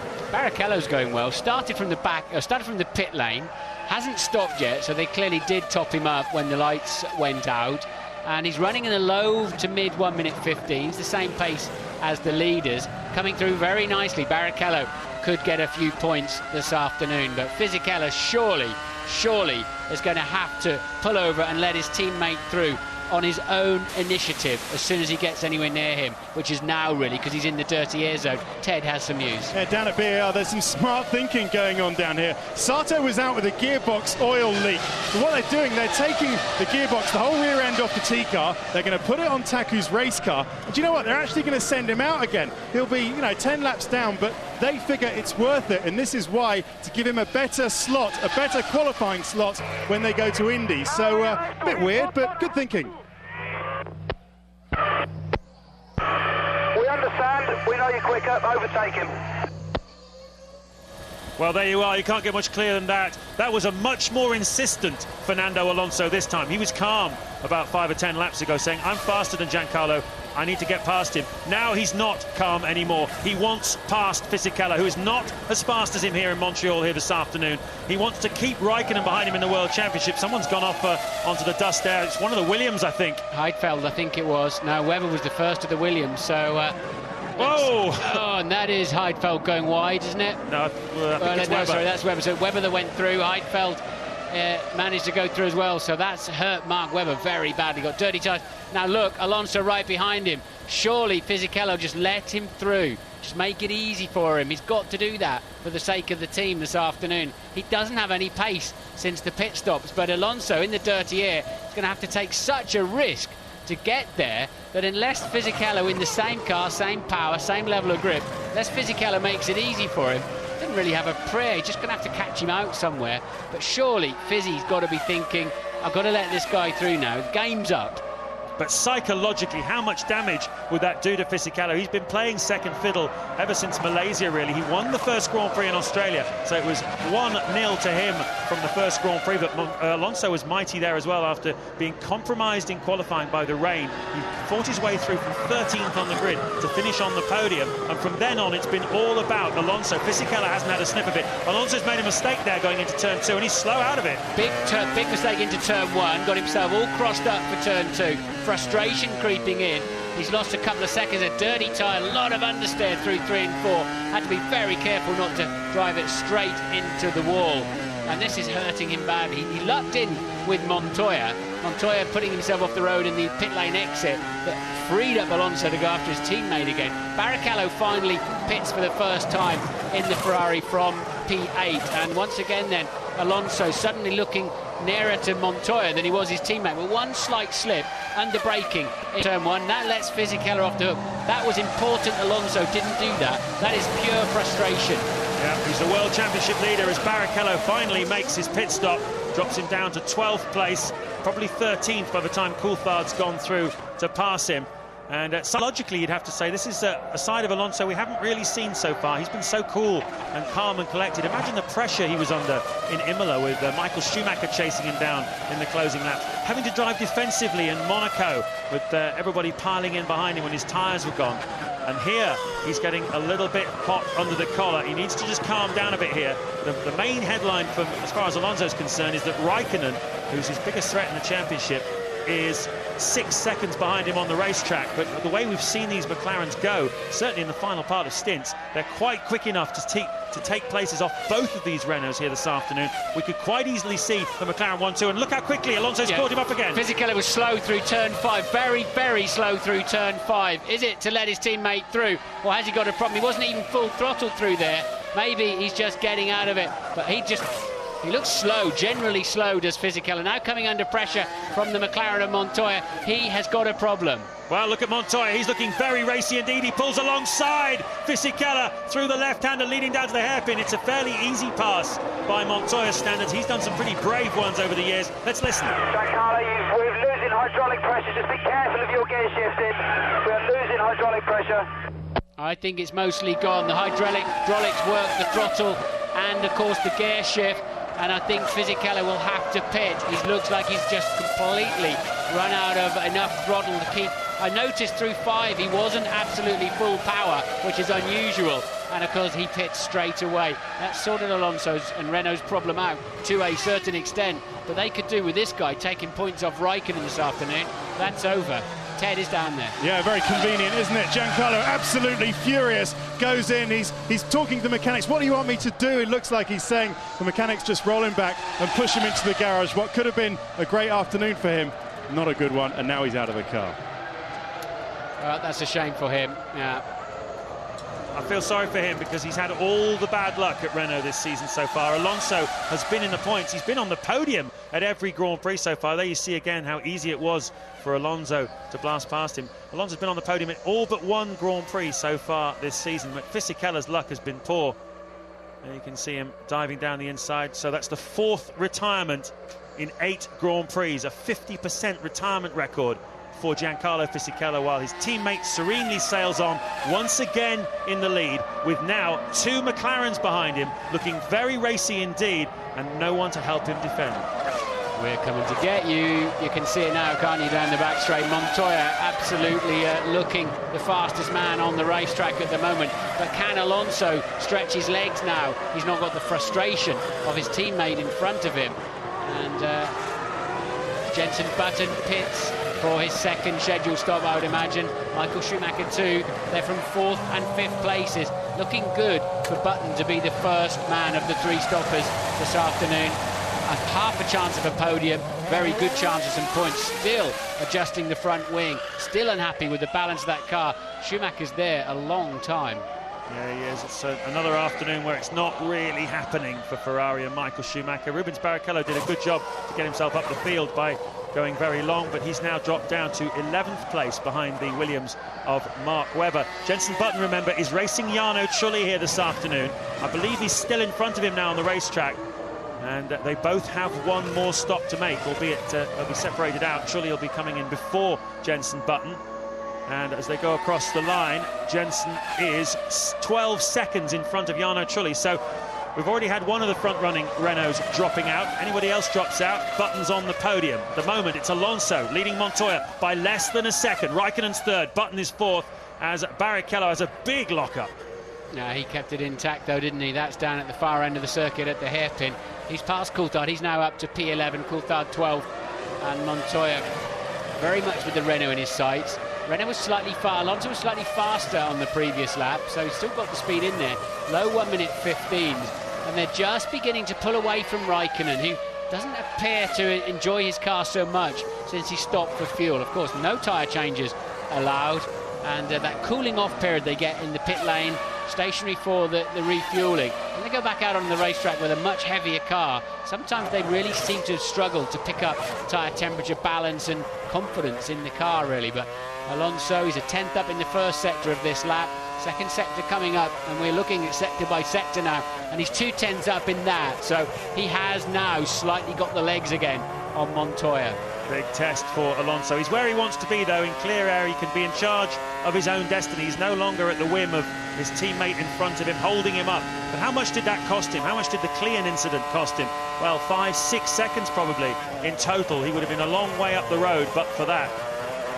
And here's Montoya. He really needs to get his season off and running here. His best results so far this season, 4th place in Malaysia. He was 5th in Monaco, but it's been nickels and dimes really for Montoya. He hasn't hit the headlines, obviously sat out a few Grand Prix with a broken shoulder, and his McLaren marriage has not got off to a great start. But here this weekend he has looked very competitive, faster than Raikkonen through the weekend, faster in qualifying, and now he's the one challenging Alonso. Yeah, so I've just been checking. 2 more laps in which to pass Massa, otherwise you'll need to start pulling out of this slipstream to cool the engine. Okay, that's a critical area, because following another car, also disturbs the air going through your radiator duct. So Heidfeld, I think it was there, being warned, and he's doing exactly that now. Do not either pass him or start to think about getting some air, fresh air in your radiators down the straight. And it's not just because of the lesser amount of air, it's because the air coming off the back of Massa's car is very hot. It's passed through the radiators, over the exhaust, through the engine bay. So it's very, very hot air that Heidfeld's driving into. Alonso leads Montoya by 1.3 seconds. Welcome back to Montreal, where Flavio Briatore's got his head in his hands, because Fernando Alonso, here he is, look, he's been passed by both of the McLarens, and I think it's because he's made an unforced error. We haven't seen it, but I think it's because he's made an unforced error and hit the wall. They've got a spare tyre ready for him. He's touring around very slowly, and here he is into the pits, a critical... He needs a rear tow rod, though. It's not, the tyre won't do it. He's hit the wall with the right rear, very similar to how Katakine did with the Jordan. He ran wide, he made a driving error. As I said, the track is treacherous, I think, and very slippery, slightly offline. And I'd be very surprised if that's just a wheel that car needs, because it took a side impact against the wall. It's a long stop. So how critical is that for the World Championship? Montoya leads from Kimi Räikkönen. Ted is down there. He's out. It's a DNF that he could not afford, Fernando Alonso. The car was snaking around all over the place as it was coming into the pit lane. They had a very good look at the right rear suspension.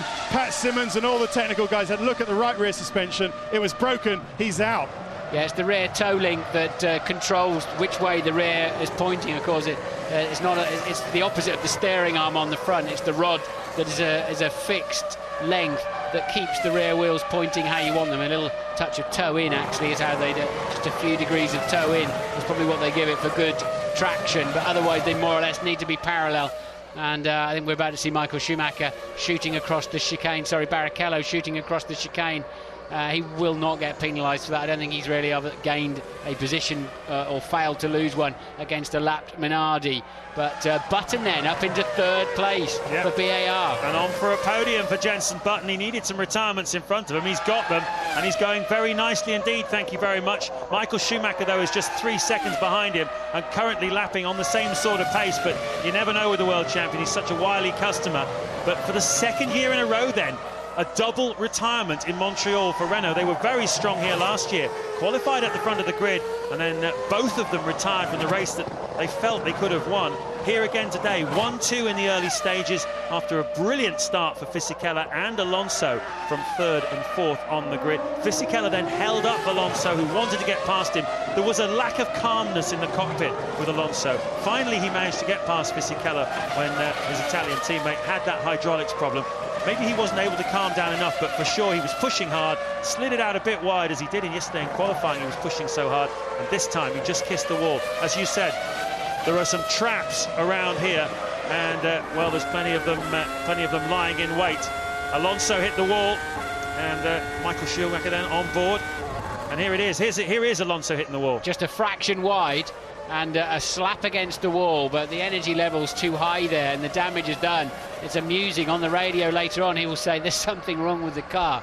Well, it's because you threw it at the wall, mate, unfortunately, and what a shame for Fernando Alonso. It won't be a big damage on the rear, but enough that with this, transmitting 900 horsepower, it's got to be absolutely solid, otherwise it's hopeless. And Alonso then, unquestionably, an unforced error. So what's this man going to do now?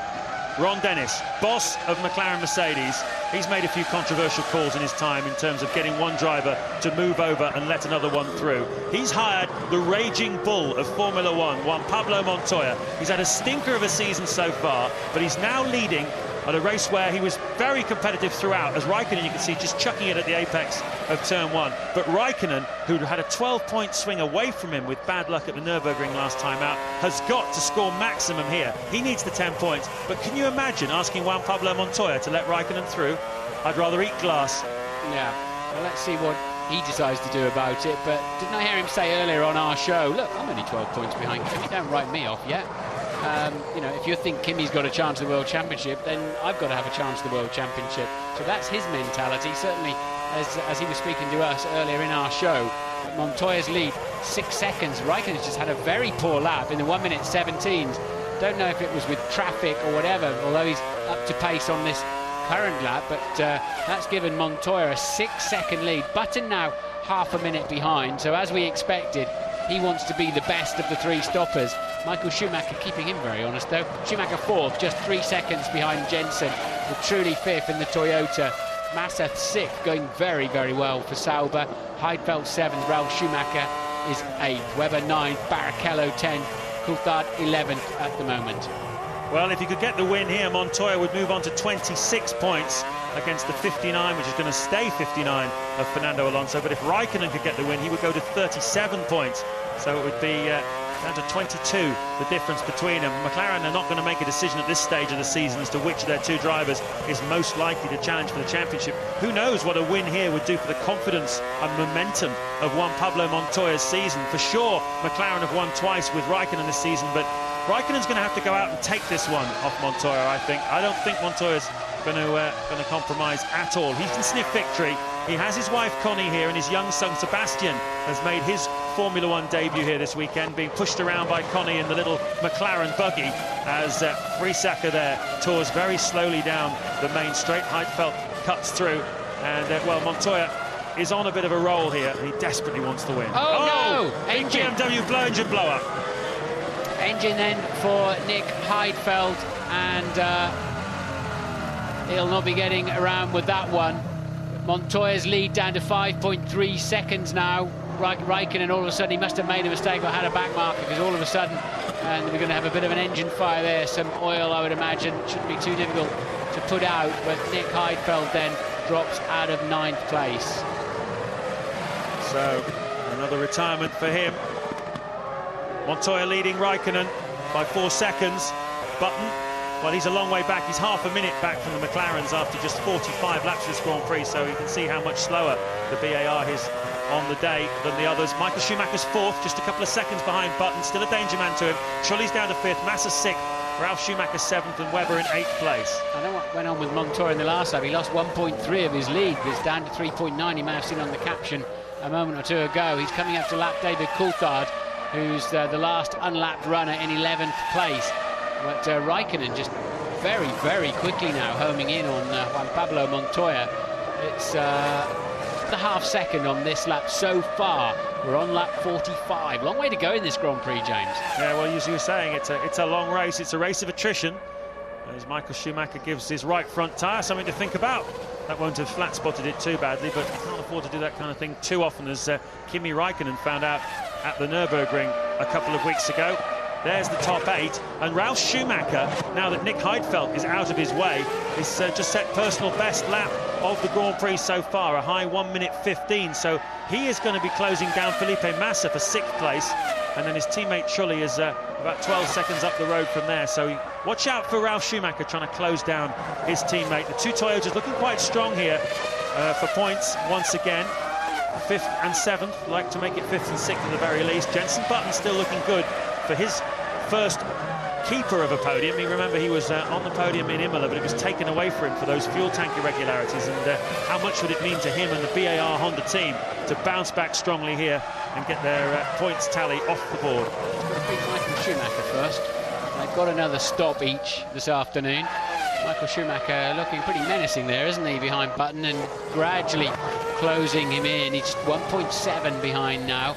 Ralf Schumacher pits from what was 7th in the Toyota, moving Webber up into that place in the Williams. So they're getting in now to the second of their 3 stops, many of these people. Button and Schumacher Michael were very early in that, you have to say. They're on the front row of the grid, but it was a bit false, wasn't it, in terms of raw pace, we now know. Well, Montoya lost another 7/10 of a second on that lap to Kimi Raikkonen. The gap now down to just 2.5 seconds. Raikkonen lapping in the high 1:14s, Montoya in the high 1:15s. That's Steve Hallam, the Button that Ron Dennis is pushing. He's the strategist there for the McLaren team on the pit wall. And, well, at the moment, you'd have to say that Raikkonen looks like the man on the move.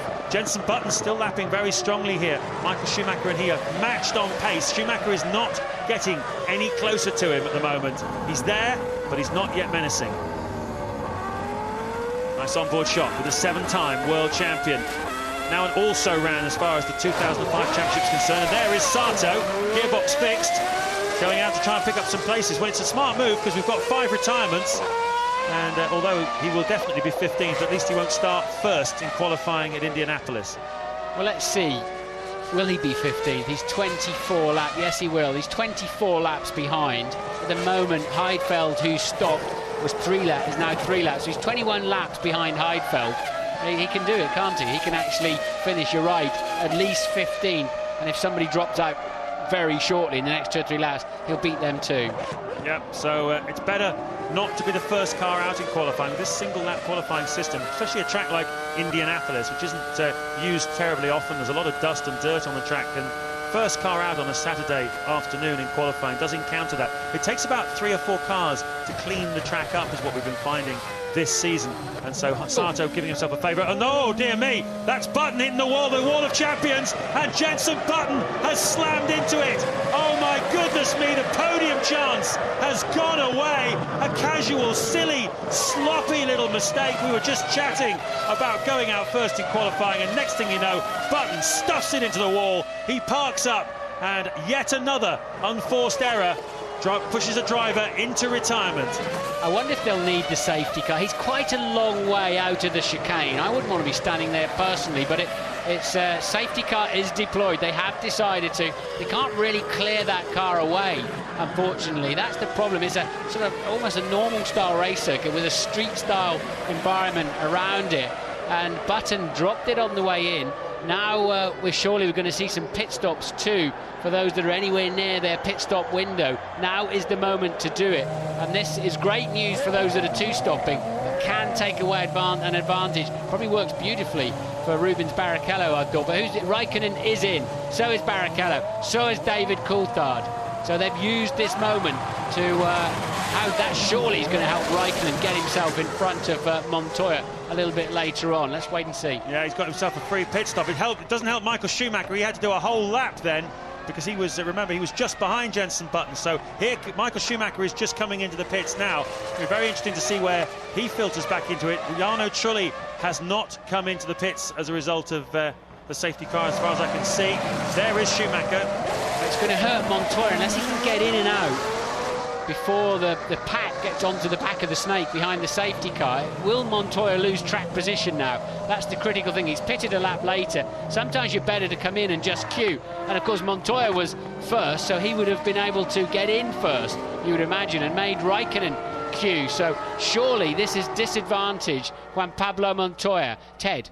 It certainly will, but I tell you what, there might be trouble for McLaren, because McLaren released Kimi Raikkonen right into the path of David Coulthard, and David Coulthard had to brake quite heavily to stop going right into the back of them. So, well, let's hope the stewards don't look into that and get Kimi Raikkonen in trouble, but they may well do. Thanks for that, Ted. Nick Heidfeld walking back to the pits. We saw his end. This is Jenson. He got wide on the way, and he should have taken to the escape road. And he elected not to. He elected to try and make the corner when you've got to commit early there. I'm going to make the corner, or I'm going to just go straight across the zone. And look, oh no, it just lifts the car in the air. That's the new curb we talked about in the track guide. Ironically, the only driver who didn't bitch about that to me was Jenson Button. He thought it was all right, but let's just pop the car up in the air. Your downforce disappears. You get into an understeer. You're on the marbles, and you're eating concrete. Well, they call it the Wall of Champions because all the champions went in there in the late 1990s. Jenson Button isn't a champion yet, and that will certainly cost him. Now, this is very interesting. Here comes Montoya. Now, let's think about this. Montoya was the first McLaren on the road. Raikkonen was behind him, and they were half a minute ahead of Button. So they were half a minute around this lap. So McLaren made the decision to bring Raikkonen in first, and then Montoya had to do a whole other lap behind the safety car. Yeah, let's see how quickly Montoya can get through that pit lane. Can he get there? Where's he going to feed back into the pack? He's not going to do it, is he? He's lost track position. Where's he going to go in? Just behind. Look, he's got to get in front of the Red Bull. Yes, he does that. He squirts the throttle. No, he can't. He's not allowed to. He's not allowed to overtake behind the safety car.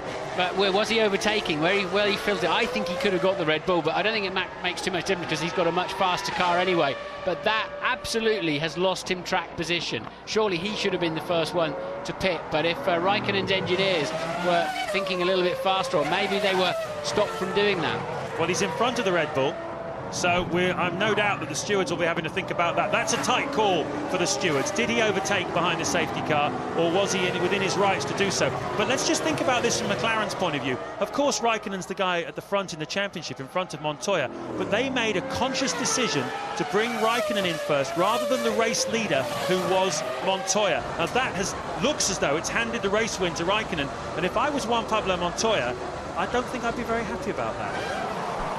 Well, he may well not be. He's certainly lost track position. I think when he came out of the pits, he was marginally ahead of the Red Bull. I think he was entitled to go in front. No, not that he won't be unhappy about. He won't be unhappy McLaren brought Raikkonen in rather than him, is what I'm talking about. He won't be unhappy with locking his front wheels either like that. That was a pretty big lock-up as he's trying to get his brakes up to temperature again. Here he goes. Let's watch this closely.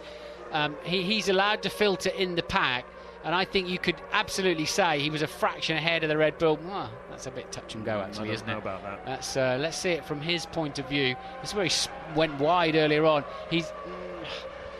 It depends where you consider exactly the end of the pit lane. So now Coulthard's saying, you're not coming in here, mate.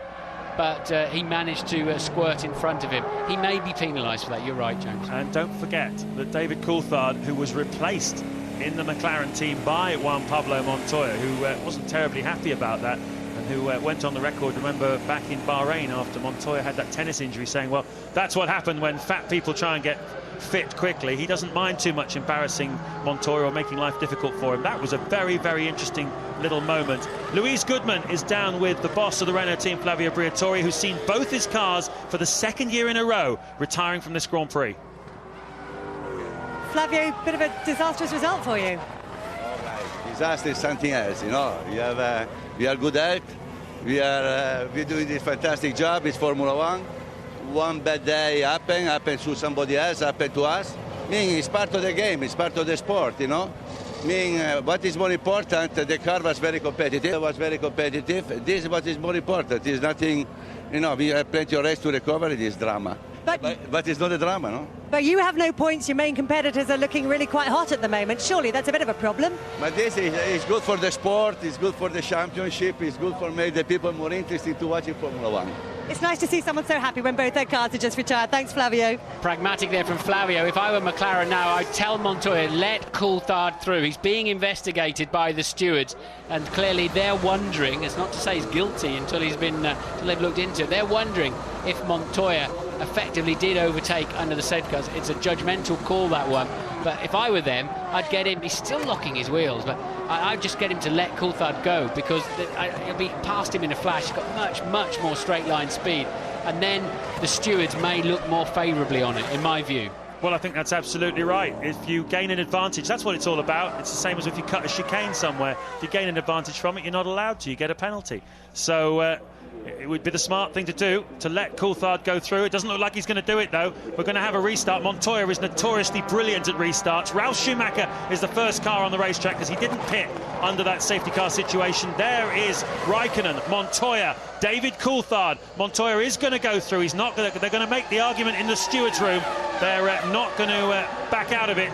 But I imagine Montoya will be absolutely seething at the moment, because he was the race leader, and yet the good treatment was given to Raikkonen. But look at Montoya, very, very swirly there. And Michael Schumacher is in the middle, and Barrichello are in the middle of some action there too. Ralf Schumacher is not leading this Grand Prix. He's the next man to be lapped, and he's had 2 stops.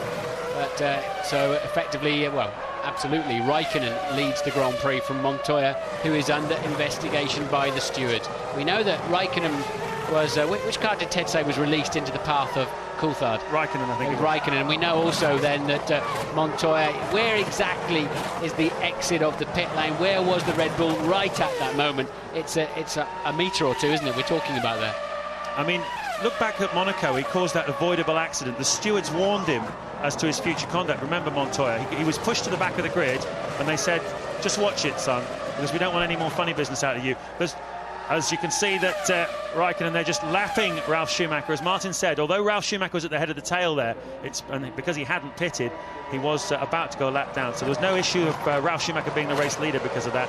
There's always going to be Raikkonen. There's Michael Schumacher, who is now, as a result of Button hitting the wall, in 3rd place here in this Grand Prix, heading for his 2nd podium of the season. But wow, have we got some controversy here in Montreal. we've got two issues involving Montoya. One, why was he not brought in first for the pit stop?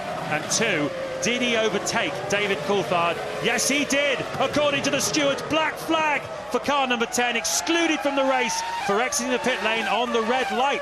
We didn't see that. Yeah, now, of course, I should have thought about that. You've got to wait. They don't put... When the safety car's on the pit straight, when he's on the pit straight, the exit of the pit is closed. You have to wait until the snake has gone through, then join the end. So he was actually excluded before he even overtook Coulthard when he got back out there. So out of the Grand Prix. The last time McLaren had a 1-2 was back in Austria 2000. It looked on today, didn't it? It's no longer on. He has got to get out of the race. Michael Schumacher moves up to second place. Wow, so Schumacher up to second. If they penalise Raikkonen as well for being released in the path of another car, David Coulthard I think it was, then we could have Michael Schumacher in a very unlikely way winning this Grand Prix. But more importantly, what are the FIA going to do now about Juan Montoya? If you deliberately drive out of the pit lane, going through the red lights, if you've been warned about your future conduct after the incident in Monaco, I wonder whether we might not be seeing a bit of a suspension for Mr. Montoya. I hope not, because he's a terrific competitor. Ted Kravitz. Juan Montoya comes in to retire. Well, be black flag. I don't know how he could miss that red light. It is as bright as you like. He's just being unplugged by all the mechanics. I'm waiting to see what kind of reaction we get. Actually, he's very calm. He's not throwing anything around. He knows that it was his mistake. How could you miss that red light? Well, you saw his trainer, Jerry, just in the top of the pitch. You could see his body language just said it all. What frustration for him. He's consoling his mechanics and engineers. There's Phil Prue, one of his engineers. Very long face indeed, and well, understandable frustration. Norbert Haug, boss of Mercedes. His man is still leading this Grand Prix, but that is a very controversial little moment. Louise, what can you tell us? Well, all sorts happening in this Grand Prix, James, and just to throw something else a wee bit interesting into the mix, a few spots of rain starting to come down. That's all we need. Well, they have been forecasting a little bit of rain here in the area. It's been incredibly muggy and close, and surely the weather had to break at some point. Some thunder showers. They've been talking about it all weekend, but it looks like we might be on the verge of getting a bit. Well, Michael Schumacher at the moment, Martin, that last lap was pretty much on the pace of Kimi Raikkonen. No, it wasn't. It was 6/10 faster, almost 9/10 faster, I beg your pardon. Schumacher is catching Raikkonen. 2.8 seconds the gap now with 16 laps to go. Could Michael Schumacher win the Canadian Grand Prix for the 8th time?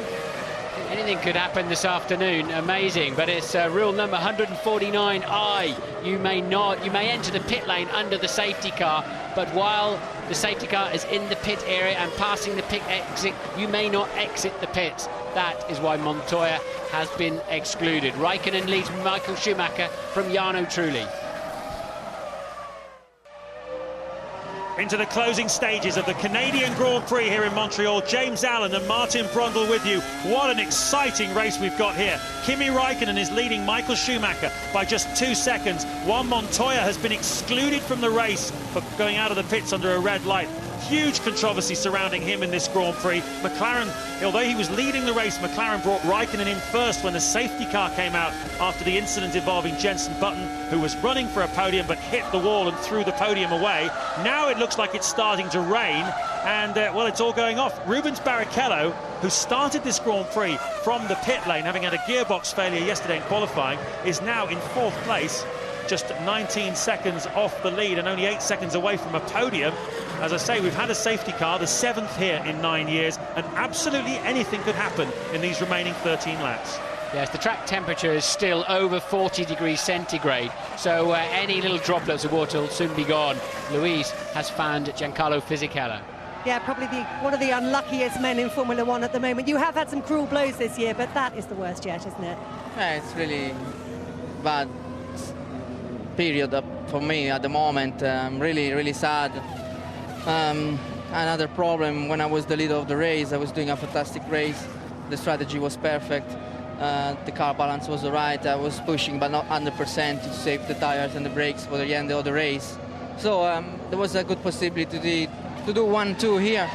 But unfortunately, I had a problem on the hydraulics, and I couldn't get on the upshift anymore. So we stopped, and now it's going to be difficult for the next race again in the first qualifying session. Whilst you were leading the race, we know that the team were telling you that your teammate Fernando Alonso was faster. Were you determined to keep him behind at all costs? Well, Fernando was faster because was with less fuel than me. And at the beginning I was struggling a little bit with the grip after the pit stop, but then I was cleaning up the tires and I was doing my pace. So it was no problem at all for me to win the race. I had a problem, so that's a shame. Thanks, Giancarlo. It was the early stage of the Grand Prix. Both the Renaults jumped Jenson Button, the pole sitter, and Michael Schumacher, who started on the front row of the grid. They jumped them into the first corner, and Fisichella, who's fourth on the grid, had got into first place. Thereafter, Alonso felt he was quicker about 10 or 15 laps into the race. He wanted to get past, but as Fisichella said, he was nursing his tyres and brakes, thinking about the end of this Grand Prix, because this is the hardest circuit of the year on brakes. And there you can see Raikkonen, of the 4 cars we talked about contesting the victory here this afternoon, they've all led the Grand Prix at some stage. Alonso, Fisichella, Montoya and Raikkonen, but Raikkonen is the only one remaining out there. And if he can stay where he is, and Michael Schumacher doesn't get him, Schumacher just 2 seconds behind him, the wily old stager who's always there right until the end, then Raikkonen's going to take a 10-point bite out of Alonso's World Championship lead. And as we enter this enormously congested phase, 8 Grand Prix over the next 11 weeks, this is where the World Championship could well be decided. It'll certainly either close up, I think it probably will close up after today's result. The final chicane is right under our noses here in the commentary box, and Raikkonen definitely giving it plenty of margin and caution. He's got a lot to lose by not getting these 10 points, and Michael Schumacher doesn't have so much to do. Louise, as ever, has straight away found Jenson Button. Jenson, that wasn't part of the plan, was it? No, it wasn't. That was completely my mistake. And the previous corner, the hairpin, I went a bit wide, went onto the marbles, and when I got to the chicane, I just had big understeer, and that was it, really. So couldn't have had a worse result for you here. I mean, you really, really needed to get some points, didn't you?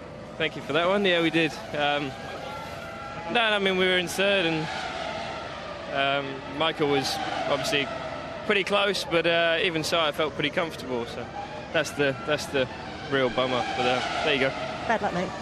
Yeah, he couldn't really blame that on anybody else. He knows he should have got that right. If you've got dirty tyres, you have to take extra caution, and you've always got to be ready in that final chicane to abandon and go across the rumble strips. You won't get penalised unless you pass somebody or save somebody passing you, and Michael certainly wasn't close enough in that incident. But you know, that's very easy to say of hair, but when you're down there, that nanosecond you've got to make that call to whether to go across the escape road or not is a key one.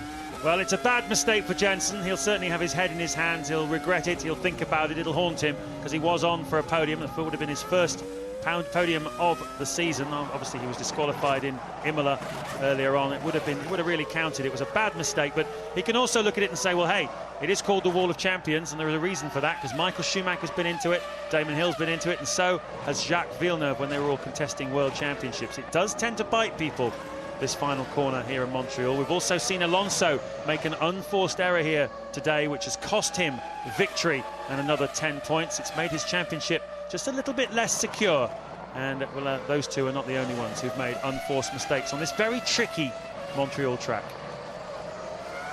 Coulthard running in 8th, another point beckoning for him and Red Bull. He's not really racing anybody. He's got his teammate falling away behind him, clean in 9th.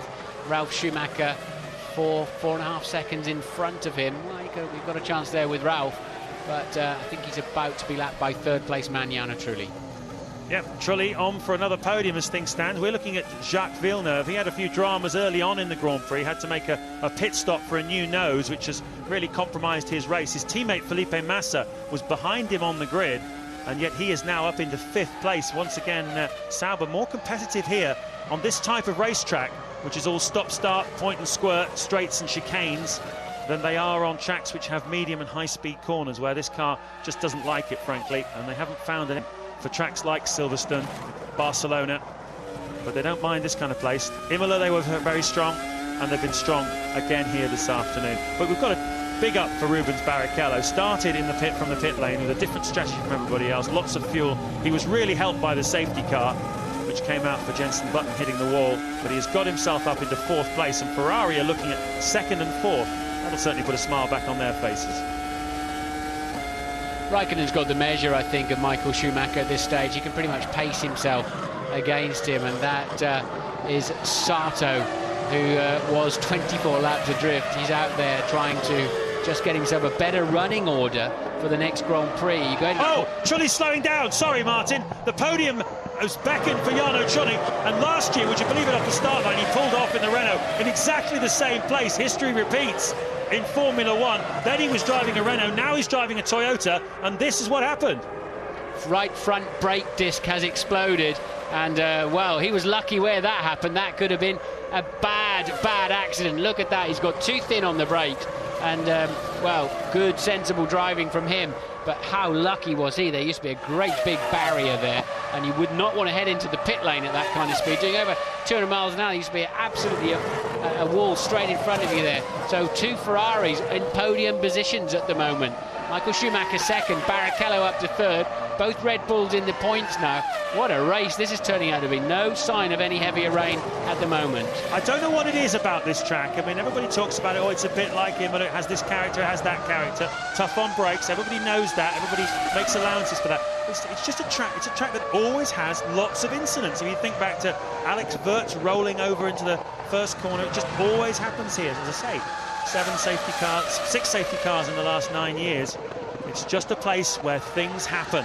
And it's happened today to Alonso, it's happened to Fisichella, it's happened to Button, Montoya, Trulli, the big names of the 2005 World Championship, and the recipients of the good luck are Michael Schumacher and Rubens Barrichello. Absolutely, and of course now in qualifying for Indianapolis, Fisichella will run second and Alonso third very early on, so it's a compound effect when you drop out of a Grand Prix these days. I mean, what goes around comes around. It's the same for everybody, but they'll be on their back foot next weekend in America. Ted has further news. Down at Toyota, distraught mechanics. It was an absolute surprise for them, although the engineers, I'm told, had seen signs of that brake wear on Trulli's car. But real gutting luck for Toyota. They needed a podium. I bet Mike Gascoigne, watching at home in the UK, must be doing his nut. They needed a podium. They haven't got one here.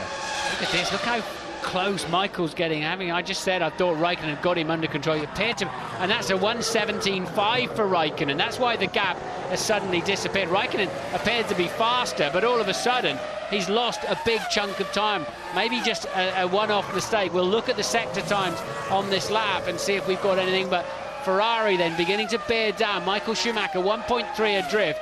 And, well, Raikkonen 2/10 up on the first sector, suggesting he made a mistake, and we've seen plenty of those today. Certainly. So he is pushing quite hard. Certainly have seen plenty. Just 6 to go then here in Montreal. What an enthralling race and what an enthralling finish in prospect. Michael Schumacher still without a win in 2005. Didn't look much like he was going to get one on Friday. The pace of the Ferrari really wasn't there. It was better in free practice on Saturday.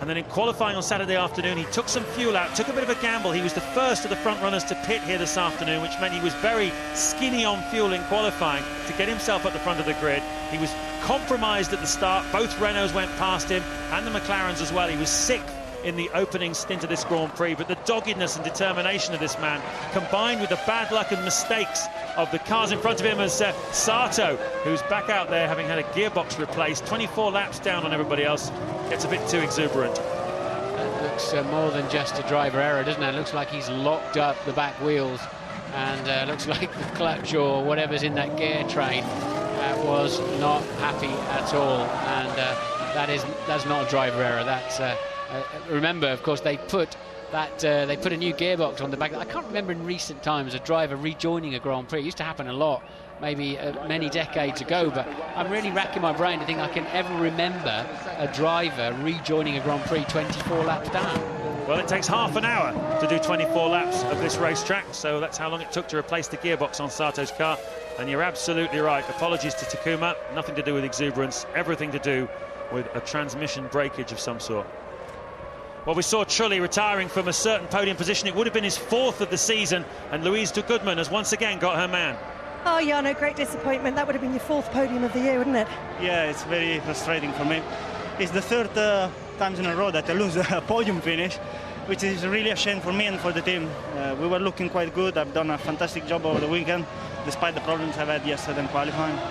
But I have to be confident for the best season. In a way, though, you were quite lucky. I mean, a brake issue at this circuit could have far greater ramifications, couldn't it? I mean, I've done the best.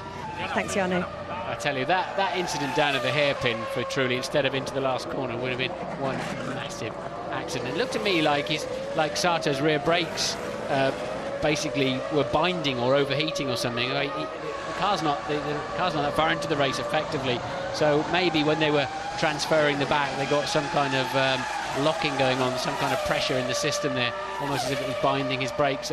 He moved up at least 4 places, didn't he, which will slightly help his qualifying run next weekend in Indianapolis. Michael Schumacher now 1.7 seconds behind, 4 laps to go, including this one. Yeah, just 4 to go. Schumacher has won this race 7 times. As somebody recovers, it's one of the Minardis from having run wide, and he's got himself right out in front of Raikkonen. That might have cost Raikkonen a moment or two. He just looked across to the Minardi driver, and you can see what now Michael Schumacher's going to have to encounter Christian Albers at some point in the early stage of this lap. Just 3 to go then when Raikkonen crosses the line. Is Michael Schumacher going to try and get the win here this afternoon? Is he pushing as hard as he possibly can? I think he is. That last lap through, he was another couple of tenths faster, and he sides past Albers. Well, he's only got 3 to go, and he's going to need to take more like half a second a lap out of him if he's going to pass Kimi Raikkonen. But you know how much Raikkonen needs the 10 points here. This is going to reduce Alonso's championship lead to just 22 points. It's a big, big score for him. He needed it after the Nürburgring, where it swung away from him. Sooner or later, Alonso's luck had to run out. 4 times a winner this season, on the podium in all but 1 Grand Prix. It had all been going so sweetly for Fernando Alonso. And here in Montreal, Renault's bad luck continued. And Kimi Raikkonen with Michael Schumacher chasing him down then in the closing stages. Barrichello 3rd, long way behind, half a minute behind, but that's no disgrace for him, having started from the pit lane. Massa, super drive today from him in 4th place. Mark Webber 5th. Well, he had a difficult time at the start, 14th on the grid, as you can see Sato's car just being towed away. It's like an incense swinger in a church, isn't it? Everybody there in the aisles watching. 112,000 capacity crowd here in Montreal, loving the spectacle of Formula One this year, enjoying the festival. The driver, Michael Schumacher, they're just thanking the Minardi for letting him through. And what a race we've had here today. I've seen so many drivers giving thanks as they are today. It's very unusual, but Michael, I thought the Minardi didn't really make it clear enough. He wasn't going to turn into turn 1, but anyway, Michael clearly thought he knew what he was going to do. Raikkonen's lead 1.9 seconds. Michael just doesn't seem to have an answer for it, does he? And but he's really outperformed the car today, I think, Michael Schumacher. And it's good too to see Bridgestone probably getting on top of this tyre wear issue, because the tyres on the Ferrari look as good as anything out on the racetrack at the moment. Yeah, it's good. The pace has been okay from Ferrari. I mean, they've been there or thereabouts. They weren't as quick as either the Renault or the McLaren, so there's still quite a lot of work to be done here. I know you read everywhere that Bridgestone is the main reason why Ferrari aren't winning in 2005, but believe me, it's much more complicated than that. For sure, they've had problems getting the 1-lap pace out of this tyre. That means that the Ferrari can get at the front of the grid. That's been a difficult problem for them, getting a tyre that will do that and give them good durability during the race. But it's more than just the tyre that's wrong with this Ferrari. They've had a lot of gearbox problems with it. It's a small, light, fiddly gearbox. It overheats very easily. There's some problems with the balance of the car, with the aerodynamics as well. But you can just sense that when they get it right, Ferrari will once again be a force in Formula One. You don't lose what you've learned very quickly in this game. Just 1 to go then here. Down into turn 3 and 4, just where Alonso went into the wall there and really compromised his World Championship chances, although he's still got a comfortable lead over this man Raikkonen. Imagine if Raikkonen had won Nürburgring, as he should have, and had won Imola without that technical problem with the drive shaft, as he would have and should have. He would have been really on Alonso's tail by now, wouldn't he? But this is not going to do him any harm, is it? And had been second in Bahrain, or was it Malaysia, where his tyre valve flew off after a pit stop, which was an unforced mistake by the team as well. That would have been 8 more points. He'd have been leading the World Championship now. But if is a very short word with big ramifications in Formula One, but ultimately it's absolutely meaningless in this game, because what it's about is going out there and doing it on the day. And the one who's done it on the day is Kimi Raikkonen in the McLaren Mercedes. out of the final corner for the final time. He wins the Canadian Grand Prix of 2005. It's his third win this season, the 5th of his career, and it was all about being a stayer, looking after the car, but it was also a little bit about McLaren doing him a favour with that pit stop. We'll hear some talk about that afterwards. Terrific performance from Kimi Räikkönen. To the world, be careful. Okay, Kimi, remember there is no overtaking on the slow down lap, no overtaking, and I want you to follow standard procedures. Now, well done. Standard procedures will mean probably moving offline to get as much debris on your tyres. That can add a couple of kilos with a bit of luck, just to give you a breathing space, because they run these cars real fine. Is this a race to the line between Webber and Massa? It is indeed. The race is not over yet. 4th and 5th place for Webber and Massa, and Massa is going to take that. So solid points then for Massa and Sauber.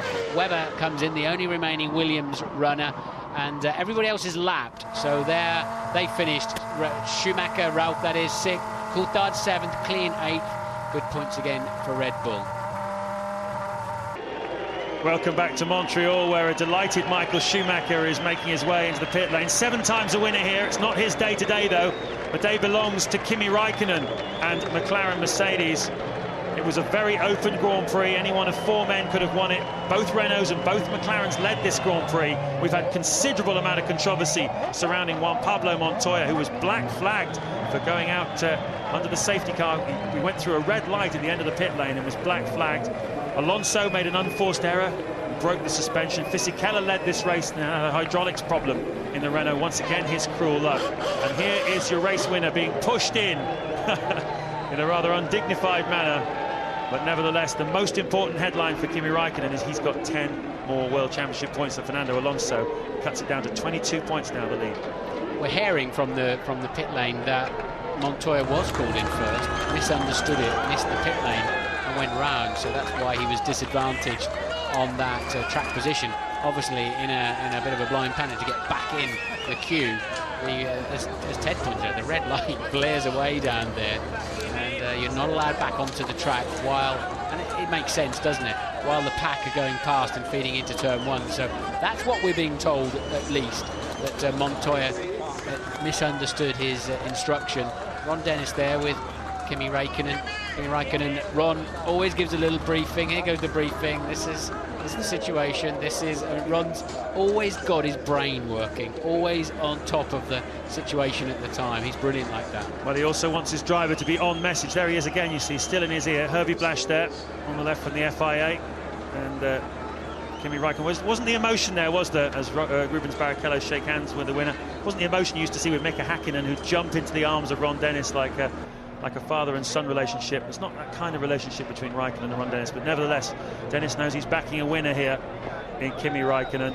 And that's very interesting what you say about Montoya being called in first and misunderstanding it, because that was a pivotal moment in the race, really. It seemed strange that the race leader wouldn't have got the first call into the pits, but clearly, if that's what happened, he misunderstood it, and that was to his detriment and Kimi's advantage. Well, we'll hear Montoya's take on that, I'm sure, at some point, but probably not during the Grand Prix, probably during the week, I would imagine, on that one. Herbie Blasch there talking to Ron Dennis, and clearly debating something that went on during the race. So, a very eventful Grand Prix, very exciting, lots of incidents, lots of mistakes as well by drivers, which were very costly. But who's your driver of the day? I was hoping you're going to forget to ask me that, James, today, because I've been looking at it this last 5-7 minutes thinking, I don't think there's really a standout performance today. Barrichello's come through from the pit lane to be third. His pace wasn't that good at the end. Massa, a very solid fourth. He's got to be a contender for it, hasn't he? A great fourth, actually, for Massa.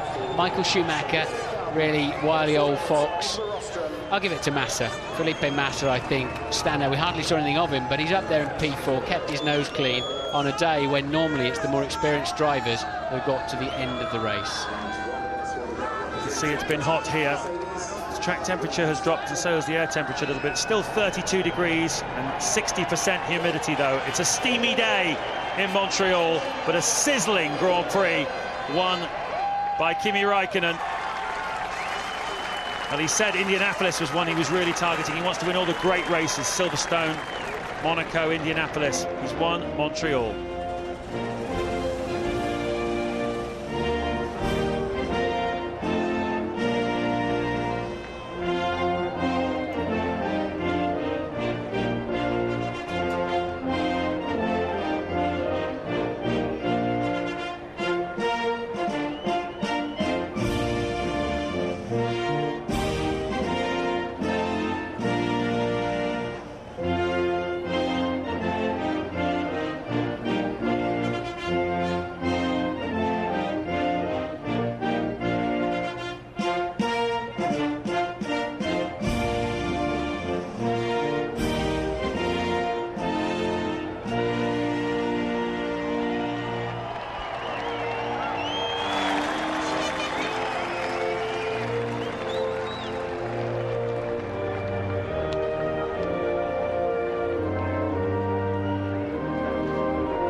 Todd there, boss of Ferrari, applauding the winner, Kimi Raikkonen.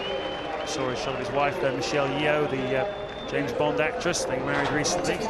Spent a lot of time together in Malaysia, but the trophy then presented to Raikkonen, adding to his growing collection. That's his 5th career victory. And in the circumstances, one of the sweetest. 25 years old, he's got to fancy himself for the World Championship, hasn't he, now this year? That's really put him on the march with an advantage. He qualifies last next weekend in Indianapolis with this result. Alonso qualifies 3rd, so he'll be on the dirtier track. So if he can keep the momentum going in the space of 8 days, Kimi Raikkonen might just make a huge dent in that championship. Make sure you're tuned in next weekend. Michael Schumacher with a well-deserved 2nd place. Nice to see the smile back on the face of Schumacher and Ross Brawn. Only his 2nd podium this season, and after the year he had last year, who'd have believed that? Terrific drive again from Rubens Barrichello. All the bad luck in qualifying with the gearbox failure. It's been a tough old weekend. Even the car taking him on the driver's parade broke down this morning. You just thought, Rubens can't buy any luck here in Montreal. Well, next we move on to Indianapolis Motor Speedway, the self-styled motor racing capital of the world. But today, Montreal proved why it's the incident capital of the world. What a Grand Prix.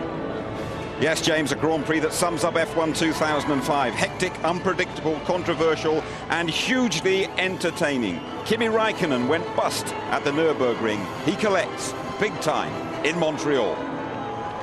Previous winner, 6 in the Toyota, and then Red Bull Racing picking up 3 more points from Coulthard and Clearnon. Let's see how that shakes down in the Drivers' Championship now. The gap is now down to 22 points at the top. Raikkonen, the man on the move behind Alonso, Trulli 3rd, Heidfeld just a point ahead of Michael Schumacher, then Webber, Barrichello and Ralf Schumacher. So much incident to talk about too. Now, I just want to pick the bullet points really. Fernando Alonso, first of all. Well, I mean, it's desperate for him because he's been so successful this year, but I crawled through the bushes on Friday to go out to turn 3 and 4 down there. It's like Monte Carlo, there is nowhere to go but that pressure from McLaren. They were closing in and Fernando made a mistake and hit the wall and broke the suspension, his first retirement of the year, and that's McLaren closing in as they've improved their car during the year. We said it in our pre-race show, hit the walls here, they will bite you. Jensen wasn't listening. Semi-street circuit, you know, Champions Wall, here it is again. Hill, Schumacher, Villeneuve, they've all been off there. But Jensen admitted what happened. Those 2 big curbs on the inside, which are like big steps. He got out of shape first of all before he was going in there. Instead of taking the escape road, he hit the wall. Just a glance, that's enough to break the suspension. And he was in 3rd place. No points for BAR. A word about Juan Pablo Montoya. If you go through a red light, no matter what you drive, you get punished. This might not be the end of the story either. No, it won't be the end of the story. I said before the programs, before the race started, the FIA are watching him very carefully indeed. We think that McLaren had the warning about that. When the safety car is in the vicinity of the pit area, it is closed. The red light is on. He's gone through a red light, and he was still arguing and fighting here with Coulthard. It's like Coulthard saying, you can't nip into traffic here. And out goes Juan Pablo Montoya. That's not the last of the story, I'm sure. Let's have a quick word with McLaren boss, Ron Dennis. It should have been a 1-2, and, you know, we're here fighting for both championships. And I just think that, you know, the problem with a black flag is you are unable to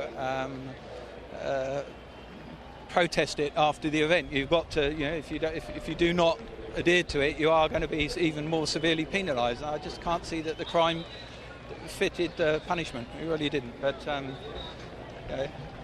it's motor racing. A blank then for Renault. Sadly, another one for Jenson Button. Ferrari are back on the podium. But Kimi Raikkonen is the man on the move after a great Grand Prix. Cheerio.